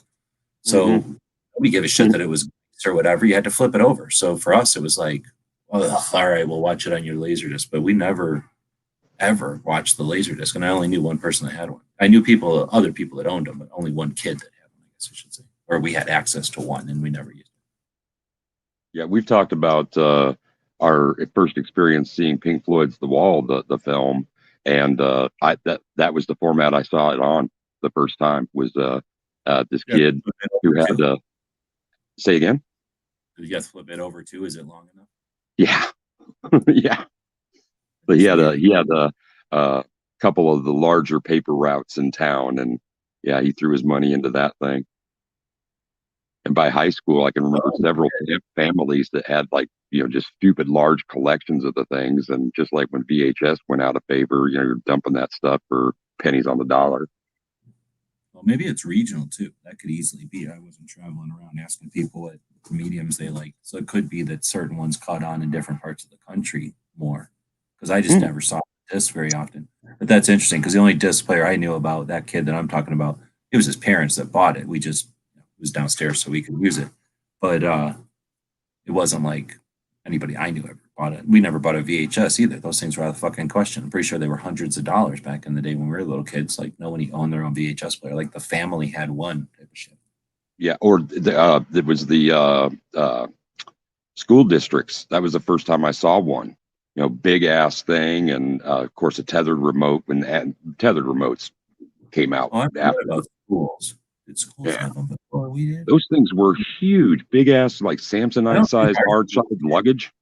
Our schools didn't have VHS players or nothing until way the hell later. We had bullshit film strips where somebody would have to go click, click, click, fucking forever. Like until I was in high school, we had that bullshit light bulb with a metal thing, and you'd have to go click, click, and the thing would beep. I think is what happened. You'd play a cassette, and then you know what I'm saying, like that old fashioned shit. We had that all the way till I was in high school, I think. And then maybe in high school we had those things. But I'm sure it was way after everybody had VHSs at home. Like, I don't know if they just didn't feel like buying them at schools. I think it was more like, we're not buying a VHS until we don't have any more film strip players. You know, until like every one of those is broken, we're not buying that fancy new thing. I think. I have no idea. Never even thought about it, but I'm just thinking, I don't remember ever watching a VHS tape in little kids' school or junior high. It didn't go out of the library, except my dad was an elementary music teacher, and he did get something. I can't remember what it was. There could have been like one per school or some shit, or like one. Oh yeah, totally. It wasn't in every classroom by any stretch. Yeah, it was on this big ass media cart, and yeah, but we had the advantage. I don't know how it was for you or what school district you were in or state, but in Iowa we had area education association. So we were area 13, and that was, it's actually a former missile base. And so the deep storage there is really, really cool. And a bunker base. And that's where all the films and film strips and posters and anything media and print related was circulated through them. And of course, just like interlibrary loan for public libraries, you just put in your order, and if it happened to be over in Des Moines or Iowa City or something, it'd take, might take you a week to get the order in. But yeah, it was a great sharing program. And then they ended up doing all kinds of other stuff too. By the time I was in high school, I had them laminate. They had a huge laminator, and I had all my jumbo size posters done, like subway posters. They had to do them in a couple of. Well, no, see, my mom was a high school teacher. My dad was gone by that point, but I got her educator's discount. It would have been expensive. It would have been completely prohibitive. It was expensive as it was. That'd be cool as hell, though, having a poster laminated. Mm-hmm. Yeah, I mean, some sheets that I did the calendars with, that kind of laminating sheet, except I bought it. The first one I just bought at the store because I was testing the concept or whatever. And then I went on the internet to get them cheaper off the line, right? So the ones I got now, I haven't used them yet because I haven't had a chance to play with them. But the ones I got now are supposedly you can use a white dry erase on there. And I'm like, oh, that's just cool. So if you had a poster that you could dry erase on it, that'd be cool as shit. You can make a really interesting poster and be able to dry erase on it. Yeah. I can think of some that I jacked up with ink pens and stuff like that, drawing faces on people. But yeah, I'm just curious though, did your barbecue have that kind of system for your schools where there was like a disbursement center for material like that, educational materials? Probably. I didn't do anything at school. I didn't have to. I'd leave immediately. I didn't put any extra effort into school. So I don't really, if there was, I didn't look into it. So. Right on. As tech as you are, I thought you might be a member of the AV club. I was in Amnesty International. Me too. Yeah. No, I was in D&D. I was in a couple of clubs, but nothing like AV. Oh, so wow. You had a school club that your school let you do D&D as a club? Our school let us have clubs, and we figured we could have it on D&D and no one would join it. And then we had access to the school after school, and there was no teacher that wanted to be in charge of a D&D club. So we were on our honor to have run of the school after school. So the system is there. It's a mechanism. Use the mechanism. That's awesome because they absolutely banned it after the art teacher, who was the person who exposed me to D&D, did what we had a thing called mini course day in junior high. And that was where, like, say, you could go to the county seat. I did this one year. I went to the county seat to the sewage treatment plant and learned what they did there. and then came back to school and did, you know, like a craft class and some other stuff. But he had a D&D class. And so we did this really, really simple campaign. It was like a 90-minute sesh. And within a year, because there was some interest, they found out, the school board found out about it, you know, some parent or something like that. And it was, no, yeah, you're talking about devils and dragons and demons and stuff. That's not going to happen in our school. So they completely crushed our creativity. And one of the things that I was really disappointed for, you know, for him as an educator was, you know, that was when everything was starting to explode with the little, model characters, you know, the cast metal ones, and painting them and making not dioramas, but, you know, scene pieces, you know, and 3D stuff for your, you know, to put your characters around and move them across. And he used to draw out dungeon maps on big pieces of canvas, and he'd have like an illuminated border on it, you know, with some legend or something like that, and he'd draw really fancy stuff. It was super engaging, and because I am not a graphic artist at all, I've always had a great appreciation for that. So Enrique's saying dad was too cheap to have a video player, so they only really got some movies, I guess, when they got cable in '82. Holy shit. Before that, it was whatever was on the local channels. So '82, I don't remember the years anymore, but before cable was like out and then people could, well, at least before anybody I knew could have it or had it, there was another thing, and it was broadcast. It would broadcast, but it would broadcast like a scrambled signal. So you didn't have cable as much as you had a box on your TV that would unscramble this broadcast. And that was sort of like cable for a while. That's how they got movies into your house. And they had porn on there. It was really soft porn. It was horrible porn. But what was awesome is that it was designed to like scramble and come in on channel, I don't remember, let's say 13 or whatever, some channel on the VHF. So if you would go, we figured out like after about 10 seconds that if you go to UHF and turn it to like 88 or some shit, it came in like where you could see the boobs and stuff. So just by turning it to the right channel, you could watch an almost descrambled version of this horrible softcore porn from the like early 80s. So I think you could probably watch movies too, but the only time we could ever do this is when everybody was asleep and we would be sleeping over. So of course that was the thing on in the middle of the night is the porn shit. So that was our version of whatever became before cable. And that was like maybe a year. We had to do that for like a year, watching shit like that. Like every once in a while, like Star Wars and something would be on, so we could watch like a half scrambled Star Wars and then porn after or something. But like that was our, and that was as simple as just, and then you would have to get the right kind of TV where it would go from 88 to 89 in an analog and not a digital. So you kind of half turn it to 89 and you were literally frequency shifting it there. And you know, sometimes they would, you know, a half shift to the next channel would be enough to descramble better. And yeah, that was our fucking around. It's just, I don't remember the actual channel, but it was just basically going to UHF. And that's just because sometimes like a channel in the middle of the night would blow out their thing because somebody was bored or fucking around, and you could find like something from Atlanta, or maybe the clouds were funny. So we would just flip through the UHF because you never know what was just on. Like sometimes there would be a free movie on in the middle of the night on some channel that shouldn't happen normally. Because there was like a billion channels on UHF. It was like hundreds of channels over there. So it was way more than the VHF at least. Yeah, I was just about ready to bust out because you were obviously in the accelerated class of experimentation, getting to tune it in that way. We just tried to mess with the vertical and the horizontal hold to no effect, and then we just kind of crank our necks to one side. You'd have to do that too. You'd have to find the channel and then start fucking with it, because a good TV back in the day would have all that. You'd have more than just vertical and horizontal holds. You'd have the colors, I guess, but you could have 7 knobs on an old TV. Yeah. And then you could kick them, move them and stuff like that. Would do stuff to an old TV. I don't know what, I never thought about it, but sometimes you could just pick one up and move it like over or tilt it, and that would change an old TV's signal. Oh yeah, the classic bang on the side of it till it comes back in. No, but I mean, also just move it over or smack it and it shifts or something, like, and then it's clearer now. Yeah. Oh yeah. Anyway, so It's like a radio crystal.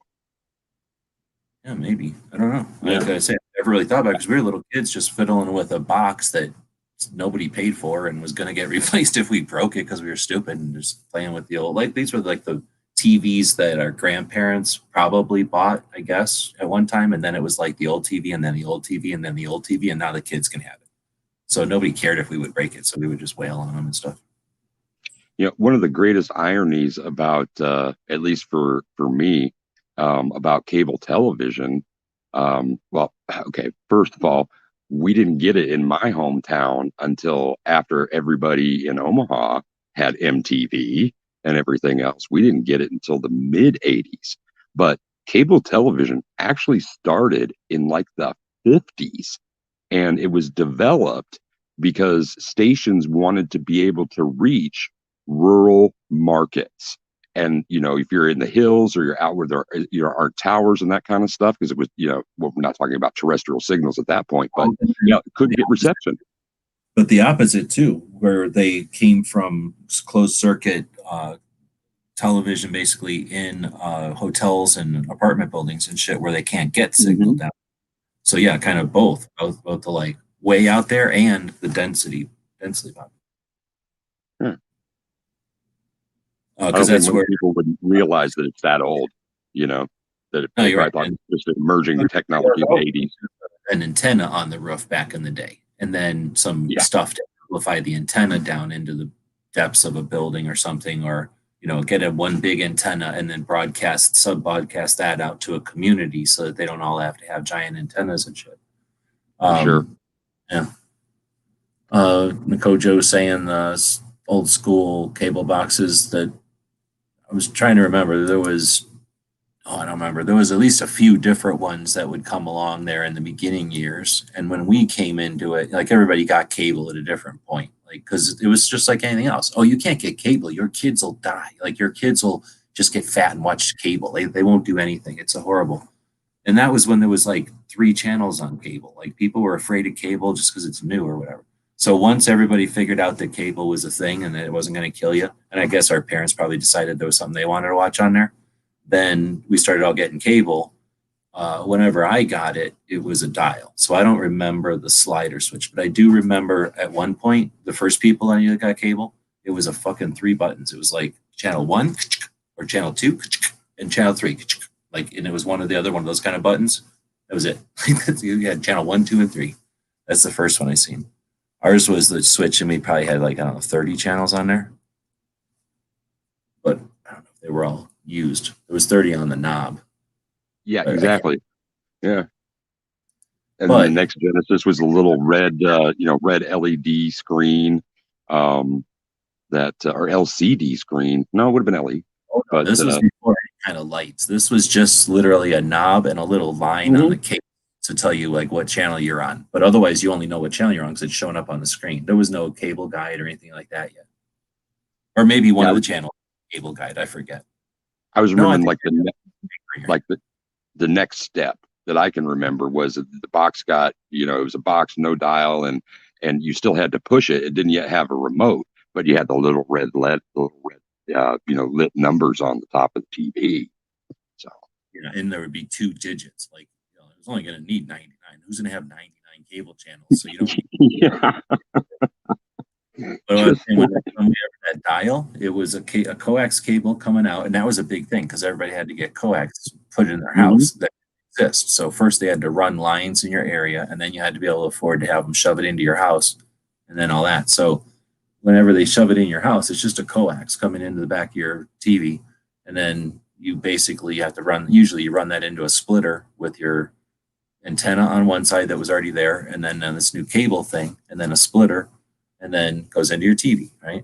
So on that wire coming in from the cable system to your TV, when most of everybody I knew would get off of school at whatever time we get off of school, 3:00 or something, and then you don't do it. We lived our own lives wild. We were just all rogue until our parents started coming home at like 5 or 7 or whenever our parents came home, depending on whose parents they were. So they didn't want us watching cable, so they were like, oh, what we'll do is we'll put these cable locks on there so that you can't watch cable.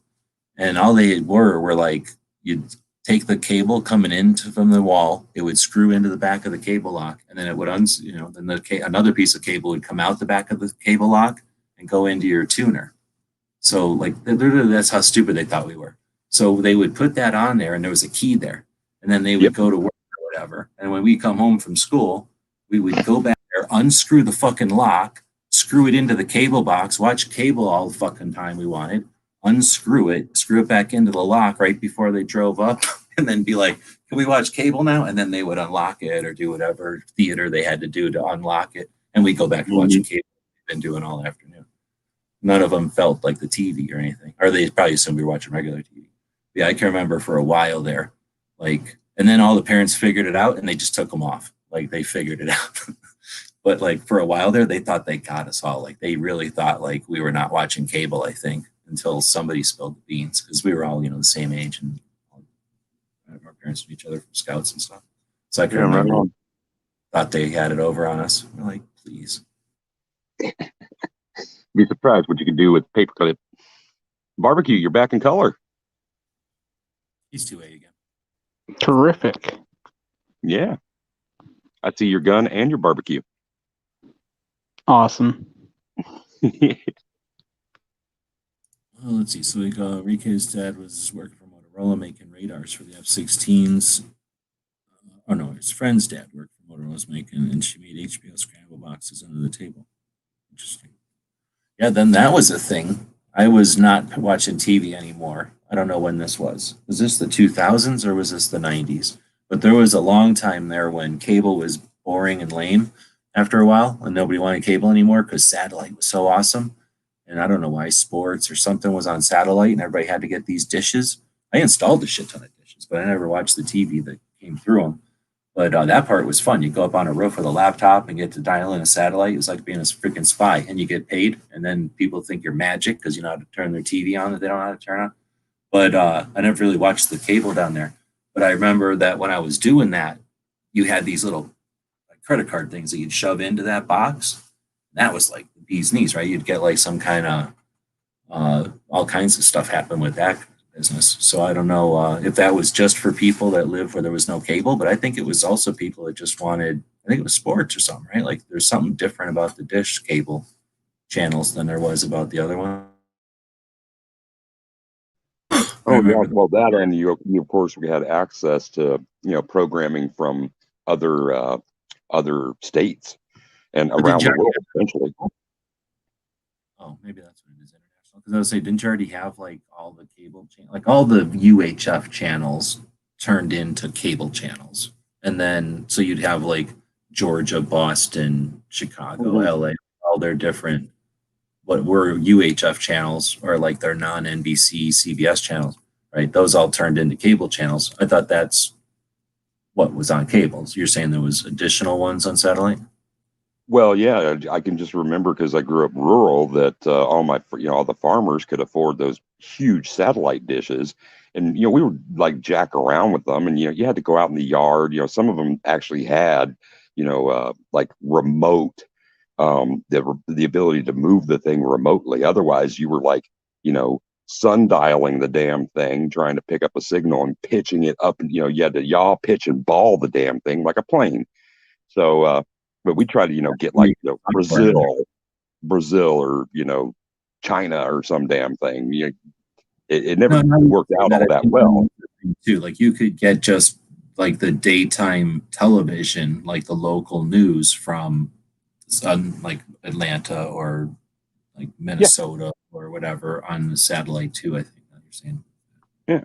And now I remember when Makojo says the wrestling and boxing pay-per-views, that's what it was, is those pay-per-views that everybody was dying for. Because a lot of times selling those dishes on restaurants and bars and shit so that they could watch those freaking pay-per-views and whatnot. That's what it was. And what nowadays, that stuff still happens. They just don't do a pay-per-view. They just do it on cable or something. Or is it still pay-per-view to watch that kind of stuff? No, there's still pay-per-view events, definitely. And that kind of...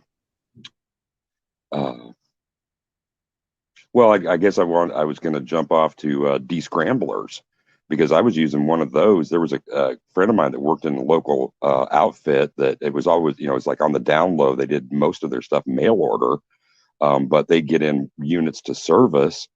And so we get them from him for next to nothing. And every time I tuned in an HBO boxing pay-per-view, it was like, oh shit, somebody's paying, 50, 80, $100 for this. And I'm, I was cool to pirate. Yeah, that's what I was saying. That's when he said the scramble boxes or whatever. That's what I was thinking about, those satellite dishes. You would just get that. I don't know what you would do. I don't know what you do. You would just get a scramble card and you didn't have to worry about it. You would just watch, or did you have to get like a basic account? Then you use the scramble card to get all the upgrades for free. I forget how the scam went, but you basically just so that your thing can listen to whatever they're broadcasting, or descramble, I guess, whatever they're broadcasting. The only thing like that I remember, because my father never would do it, was there was a time when you actually had to go to the cable company and get a box and bring it home. And that's how I don't know if that was, specific to the technology emerging, or if that's one of the ways that they made sure that only people who could have these boxes would receive the signal. But there wasn't a charge for it.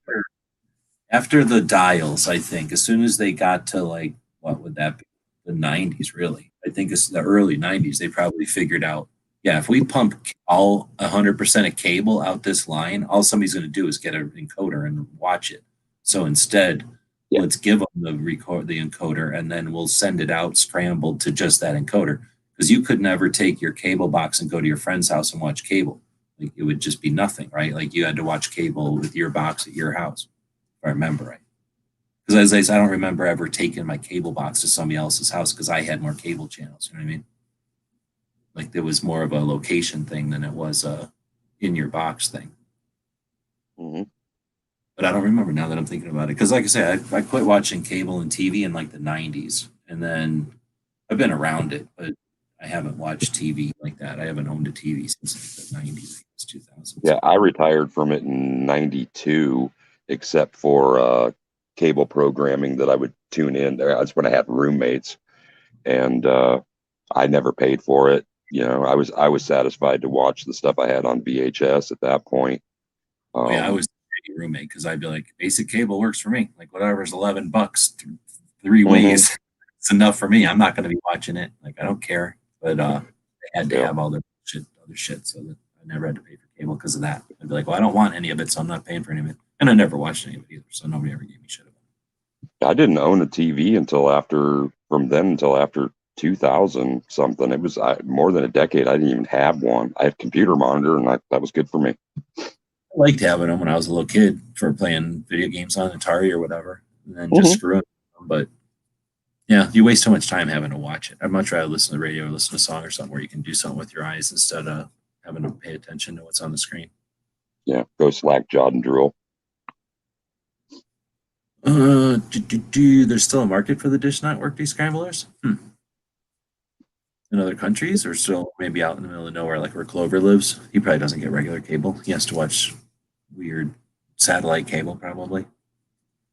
I do see people with because it's branded, Dish Network on the little receiver units on people's houses. I still see people, not that I've seen them like pop up as new or anything like that. And I know some people just simply don't take them down, but I still do see those around. Well, and internet, you can get internet that way, and it's wicked. It used to be wicked fast, and you could.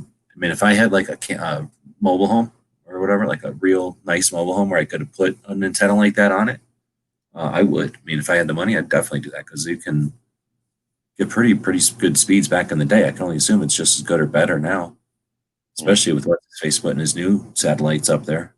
And like I say, it was nothing to tune them in. It's just a matter of basically, I mean, with the cell phones now, it's got to be even easier. I was doing this in the 90s, I think, the early 2000s, when I was installing and stuff.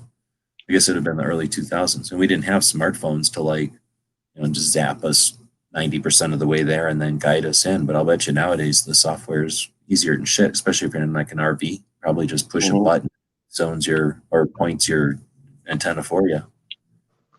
Yeah, because I remember when the descramblers were the property of people who got popular science, popular mechanics, and other kind of science rags, stuff like that.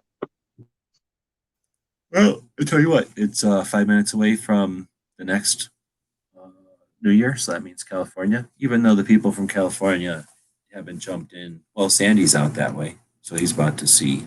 Unless he's moved, he's about to see what we've all experienced already this new year. But it'll happen here in 5 minutes, and then I'll probably end it because I got a shit ton of work to do. And then, what do I call it? So I'm not up all night. But let me go see what this is all about. Weird. Got a whole bunch of comments, so I always go look to see, what's up with that, right? Get a whole bunch of comments on YouTube or whatever. But it's some weird, I don't know what the scam is. Probably they just say, like, great content, bro. And then the other one goes, what? I don't even know if he says anything. I think he just says his name. And then the other one references the content by saying, I have a Taurus and a shotgun. But that makes me think that it's some sort of a thing where you create these comments and then do that for some amount of time so that you're basically creating roots. And then at some point, once you've done that for a while, once you've accomplished a bunch of effort on the platform, so the platform thinks you're somebody who's interacting, even though the essence of your interaction was weird and pointless. But the fact that it's there, and some certain people aren't going to hesitate. They see a comment, they're going to like it. They see interaction on their channel, they're going to reciprocate kinds, reply to the comment, friend the channel, right? They're going to do things out of reflex or out of habit or out of courtesy.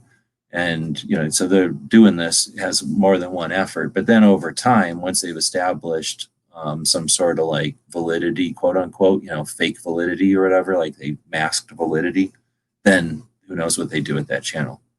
But anyway, I just saw that happen and it distracted me. But like I said, it's about to be the new year. We'll go for a little bit after. It's not like we're going to shut it right off, but not going to go too long after it. Because all the other We're not going to hang on for Hawaii. Correct. Hawaii does ones of us to get it. It does count. It is part of the United States. However, they're constantly lording it over us that they get to live on an island, blah, blah, blah. So they get to do shit up by themselves because of that. If they weren't such big jerks about it and they lived a little bit closer, we might stay alive a little bit longer. But they don't give a little, we don't give a little. That'd be tough with them. Otherwise, they're just going to raise the price of their pineapples and it'll be hell to pay. Let's see. So I was going to go inappropriately manhandle the wife. It's good for them. Women need to be Oh, I shouldn't say that. When you own the woman, you're allowed to manhandle. Oh wait, I'm not allowed to say that either. Now there is Starlink. The dish antennas have servos that point the antenna to the satellites automatically. Yeah, that's what I would think. Is that what's in a vehicle? Starlink? That's probably what it is. That's what I'm saying. Like the sophistication that we had back in the day. I mean, I only did the job because it was fun to go do that stuff almost. Like it was just neat to go up on a roof and zap in a thing. Like it's got to be way cooler now. And it was already cool. Remember when aluminum foil worked as bunny ears? Oh, heck yeah.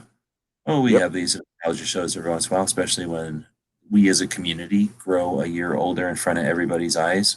So yeah, it's about to be the next new year. I don't have anybody to hork off of. Is there anybody else quirking us right now for this new year?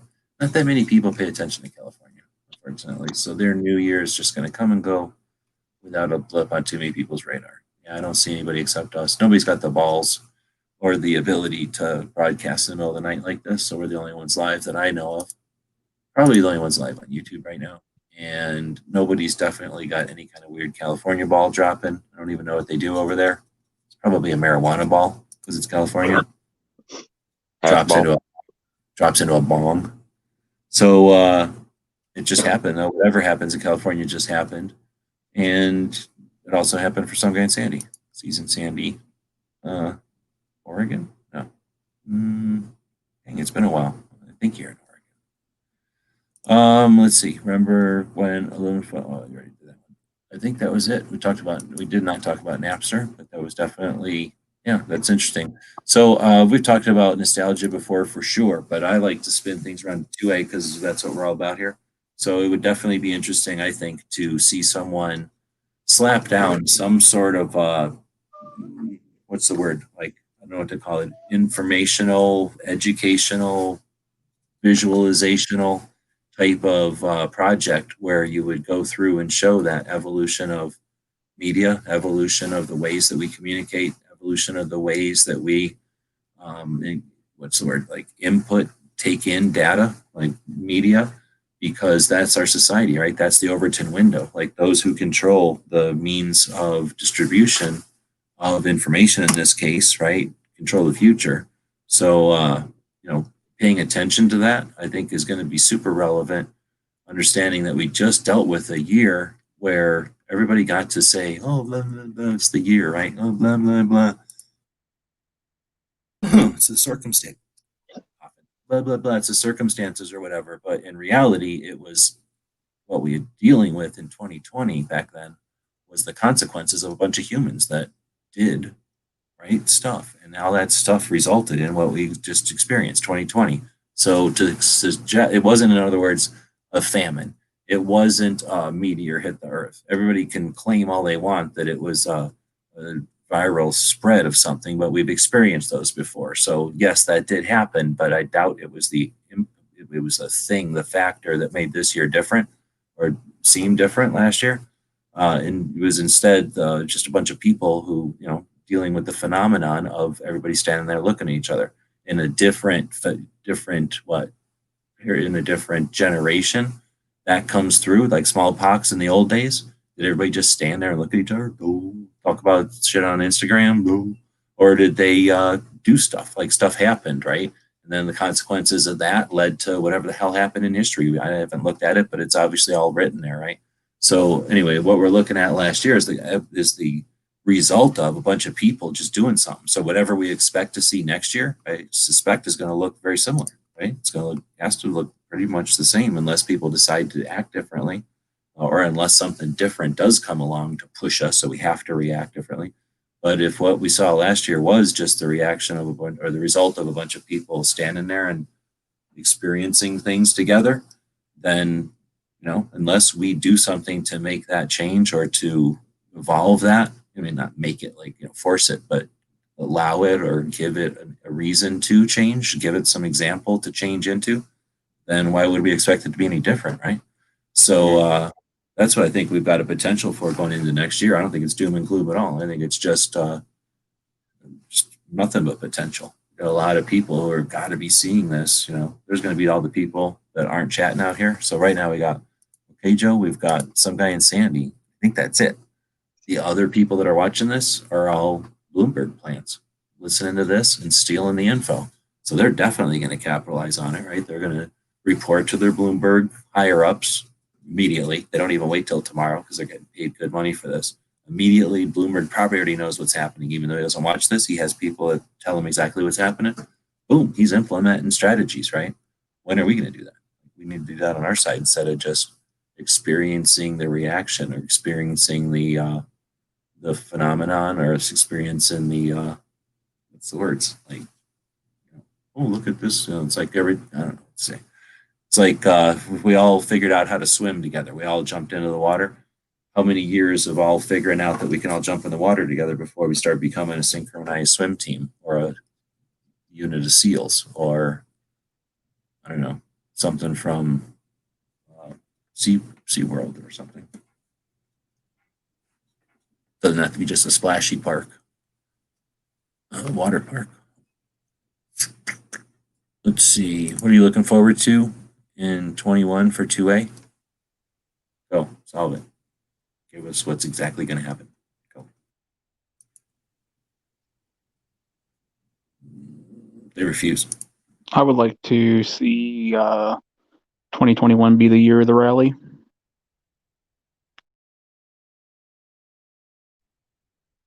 Nice wish. Sandy is saying, from a town, everywhere you look is commercial grade fireworks. Nice. Oh, look at there's Woods making his appearance. Yeah, Now that they decided target this to the year party. the woodwork. I used to play on words there by talking about the year and woodwork. Year of the rally, like the virtual rally, the year of the rally where everybody's virtually connected. No, I'd like to see it be in person, at state capitals, things like that. Definitely wouldn't mind seeing the virtual rallies as well, but I think there's just a certain camaraderie that you end up having going and meeting with everybody like that. Oh, absolutely. I think that, there's a virtual equivalent for us to have there, maybe even just a bit like what we're doing, right now. And that's being able to gather together in our own virtual groups, before or after a session or, something like that. Strategy plans leading up to post game tape and discussions and that kind of thing. I think that the diversity is going to grow for the online. I certainly at least hope so. That they'll begin to that they're going to bring a better game this year. Training wheels need to come off as soon as possible, and there isn't any reason not to be working on it in the off season. Barbecue and I know what that's about when it comes to next season's performance. You start working on that before you even start the previous year. So any way that we can communicate that in a a sound and effective way to those of whom we can reach out to, I think we'd be well served and in service to others if we try to promote that without being jammy, because I need to think about that in particular for myself. Too hypercritical.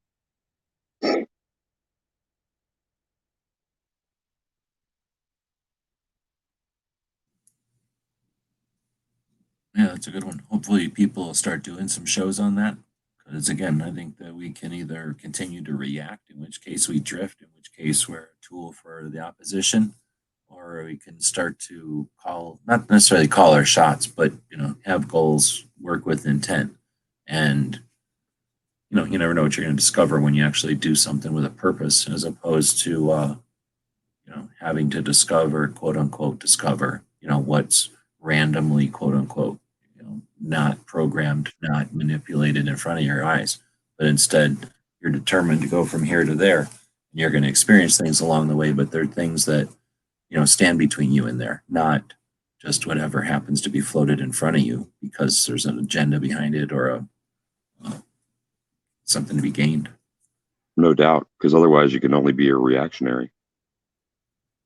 Well, and it creates the reactionary mindset, I guess, right? It creates that like, oh, I'm supposed to sit here and watch. I'm supposed to, my interaction is the consumption. I participate by cheering them on. Like, no, that's a way to participate in an activity, but it isn't individual freedom, and it fucking ain't liberty. It's observation. Right? It's and potentially distraction. If you're allowed to sit down and watch, who the fuck? We're capitalists. We can do whatever we want, right? We're all individualists. We can sit down and watch anytime we want. However, if we should choose when we're going to sit down, right? If you just get in the habit of sitting down, you never stand up. I guess you can do that. It's legal, but is it the wisest thing to do for you and your descendants, or is it smarter to get up once in a while, right?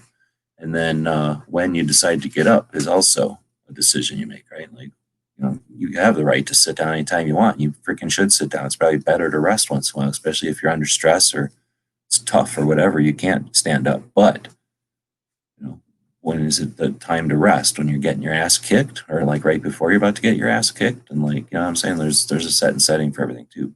Time appropriate, whatever, plug in or factor into it all. So,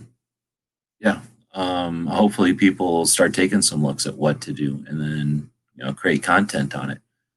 People, I've been to start using this one more, come up with a better way to say it, but your actions, right, create instances out there. Every time you click on something, every time you watch something, the mechanisms tally that. There's a little tick mark, right? Your choices, right? Your decisions are tallied, and a group of decisions that are similar is a trend. So these points that get created by our individual decision and action, right? Either randomly or with intent, they start to accumulate and add up. And now more than ever, that's literally detailed down to crazy ways. Like a lot of that is important, or it's used in many ways. It's an important tool that we're leaving on the table, right? It's money that we're leaving on the table when we don't pay attention to it. And other people are picking it up and using it against us. So we certainly should know, that there's consequence to how we decide to tromp around, right? So anyway, what I'm getting at is when we think about that we can start to act as intent, or act with intent, work with a direction and purpose. Those individual interactions that we create become trends, and those trends are observed. Those trends are observed by allies and adversaries, right? And they're going to be used to incorporate into tactics and future content. So if it's something as benign as, let's talk about 2A, and 2A is important to us, and let's talk about 2A, somebody's going to come along and go, oh crap, these people are talking about 2A, and some people are going to come around and go, oh crap, these people are talking about 2A, right? So there's consequences to individual actions, and I always say no drop thinks it's responsible for the flood, right? That's an old ass hippie thing. It's because nobody realizes that their actions have consequences, and the totality or the collection of those consequences create trends, and those are used. So if you do nothing, or you are led, you enforce, you amplify the mechanism being used against us. So if that's distraction, or if it's manipulation, whatever, if you literally don't think about what you're doing, then somebody is thinking about it. And if you're not thinking about it, and you're willing to be led, they're going to let your footsteps be, amplify their footsteps to sound like thunder, which is bullshit. So you should at least be aware who's using your efforts, period, and start thinking about what would happen if an accumulation of all of our efforts with intent started to happen in front of both our adversaries and our allies. Like I say, our allies, half of them exploit everything that is, everything they have the opportunity to. So as soon as you start showing them some trends, they're going to understand how to turn that into money. And that's when we win, when the people who know how to make the systems work realize the direction that the next should take. So that's what I'd like to see as, I guess, answering your question, and a way to address, taking that as a challenge or a suggestion to anybody who's out there who's thinking about creating content, or you feel you have influence on other people. There's a lot of people who say stuff like, what should we talk about? What should I do my next video about? And 99% of the people that say that, it goes in one ear and out the other, because they know damn well what they're going to do. They're just saying it. But when they start getting responses to it, maybe they start thinking, maybe I should quit asking that, or start listening to what people are saying. And then it all enforces what I'm saying. Or nobody could do anything, and we could all watch it all happen again, which I'm getting sick of. But that's the norm, I guess, is for us to not take advantage of any of the opportunities, and to just react, and to get mad about it, and then to not grow in our conversation skills as a community. So basically we just get mad and shout at the sky louder. Shake our fists at the sky louder.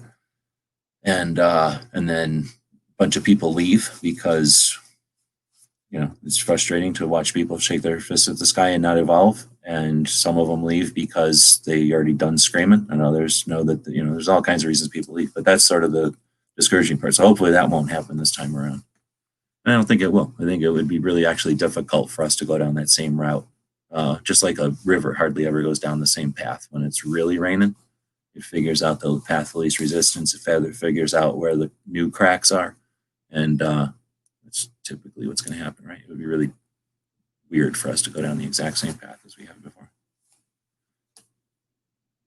All right, so we're way past the time. I think I'm just clicking on stuff that's already been clicked on. And so these two guys, you can get a room. They know each other from back in the day.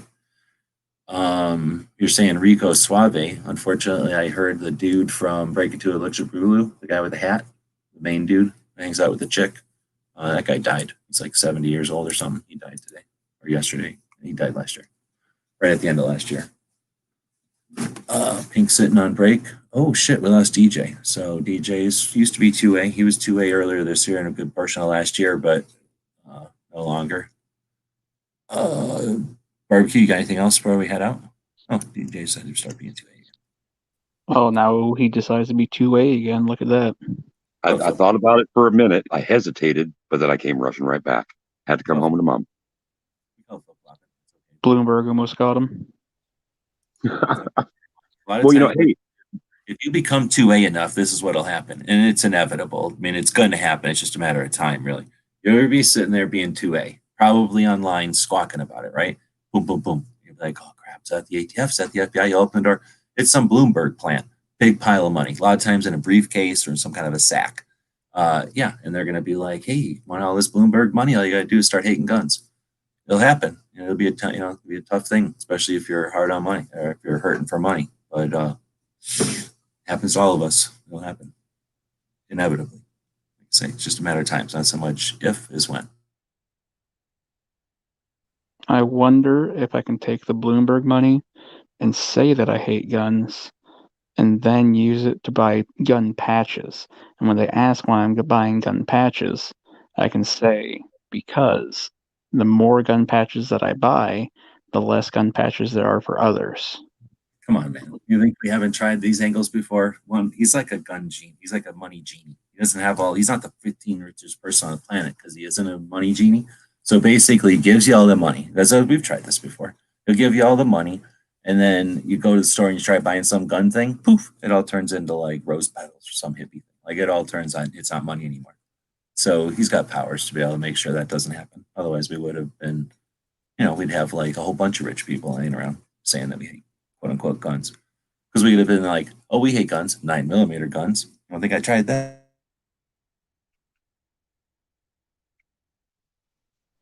Oh, it's happening. Skynet. You've gone probably make them more. believe that all guns are 9mm and that we hate them. I think they'd fall for it. It's roboting. The ATF tried to take me down because I was saying the truth about 9mm guns. Yeah. You're back loud and proud, though. Yeah, well, that happens. So Pink NE22 or Pokemon at your Walmart. You know what they have behind glass at my Walmart now is LED flashlights. I think I did a quick video, but I don't think I posted it ever. Yeah, I thought that was weird. What's that about? Yeah, it's a little odd. They said it's just because homeless people kept stealing them. So I guess they do that whenever they like. Homeless people and others steal everything in the damn stores. Are LED flashlights the exclusive area of importance to them or something? Seems like loss prevention could, spend their time and attention elsewhere. And you know what I'm talking about? Like they put like on the shelves that whole like glass thing. Mm-hmm. Like if there was the paint or something, right? Or yeah, I've been to stores where the nail polish and shit like that is behind that glass. Yeah. Where the crafts. Like there's a store, where the hell was it? I can't remember anymore, but there was a store where the crafts, like the paper punches and the glitter and the glue and shit like that was behind glass. And it said like, you're on film and shit. I made a video because I think I was live at the time. It might have been Vegas. I can't remember. I can't imagine for the life of me, like cowbells and like the tie-dye kits, like that kind of shit was behind glass. Next to like other stupid crafts that aren't behind, like it's making no sense why some crafts would get stolen. Like they just are doing that as some kind of mind game. But yeah, it was random. He just said it was that the homeless people are stealing them. I didn't sit there and have like a debate about it. I was like, right. All right, well, I guess that's an answer to my question. And you didn't have to answer me. But sometimes I've gone back there. I could see propane, like because there's some drug thing you can make out of propane, I think. Right. And then I've seen paint, right? That's normal, I guess, nowadays. What else did I see one time? Are you talking about, is that a spray or otherwise? No, just spray paints. Yeah, just spray paints. Yeah. Okay. But anyway, it's the same, like they must have some kind of roving glass locker thing that work on any shelves. Because like as I'm thinking about it, I can think of like other things that I've seen behind that sort of system. But I have no idea how long they'll leave it there. And it's just the one Walmart. So I don't know. Something was happening. Somebody was doing something with an LED light. And it was bothering the shit out of that Walmart to where they took somebody and told them to put up that big, whatever, like the big glass encasement. It's just super annoying, I would imagine. Like, it's not like I was going to buy one, but it seemed annoying to me. Like, what if I wanted to buy one?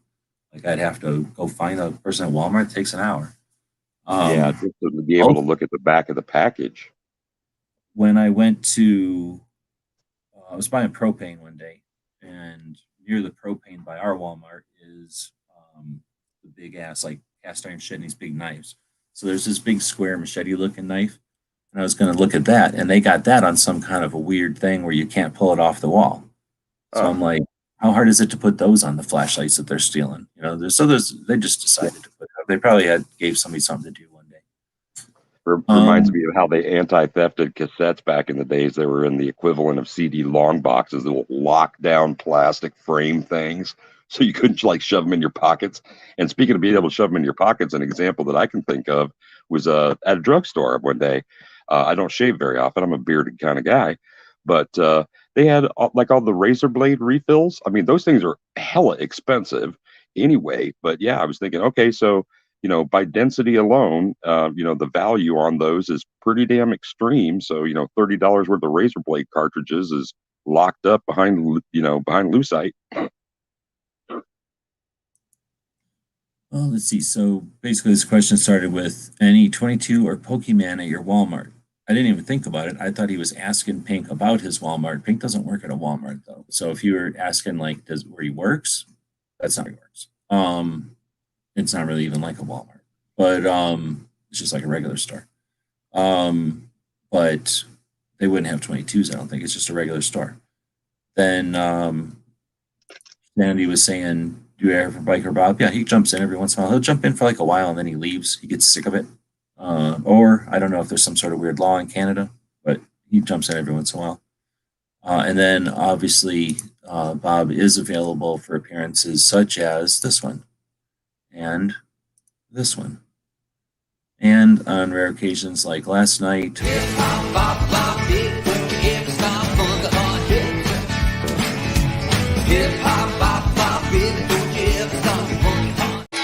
Is there a way to stop? I guess you stop it by hitting mute. So yeah. That might be the best one yet. We have Bob around always. Yeah. And they don't have COVID in Canada. It's fake in Canada. And Bob has the best laugh in late night chat. That'll probably get me kicked off. The pandemic has caused havoc with the international. Oh, really? You're doing it differently than I am. So we'll have to exchange strategies because it's worked wonders for my international spy businesses.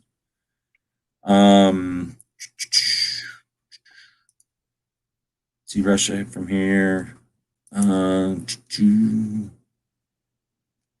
Bob is old, has stopped making my gadgets. And Q. I guess we're talking about James Bond or something. Yeah, okay, I guess we're caught up now. So that's a new one. Anything else? Like I say, I didn't really want to keep going too much longer after midnight. We went 24 minutes after. So I feel like we should be able to take that off one of the future shows. Get your rest while you can, because we got a great and busy year ahead. All of us. Some of you, I might be quitting. Best way to start the year? Are you asking, or are you suggesting that bobber-sizing would be the best way? Everybody does want to lose a few pounds. Best way to start the year would be to buy Guns and Barbecue a 408 Shytech. A what now? 408 Shytech. What? Help me. It's a sniper rifle. It's freaking awesome. Is this a new interest for you? Sniping? Well, if I can find a scope that was good enough, it would be. But I've just wanted one of those rifles for many years. Right on. It's the $20,000 rifle. Oh, damn, dude. So, Some places you could buy a house for that. She's saying, Happy New Year to DB and all the fallen gun channels people. They may be gone and fallen. However, there will be a graphic novel at one point, so their stories will live on forever in the annals of graphic novels at some point. So we'll be able to have all the epic tales and life lessons and I don't know, other things, significant other things available in the graphic novel and gun channels that'll be coming out sometime in the future. Who's going to be the inker? Heavy metal. None. Not one. It's what do they call that? An anthology. It'll be an accumulation, a collaboration. It's not like Charles Schultz where everything's written by one person or something. Right on.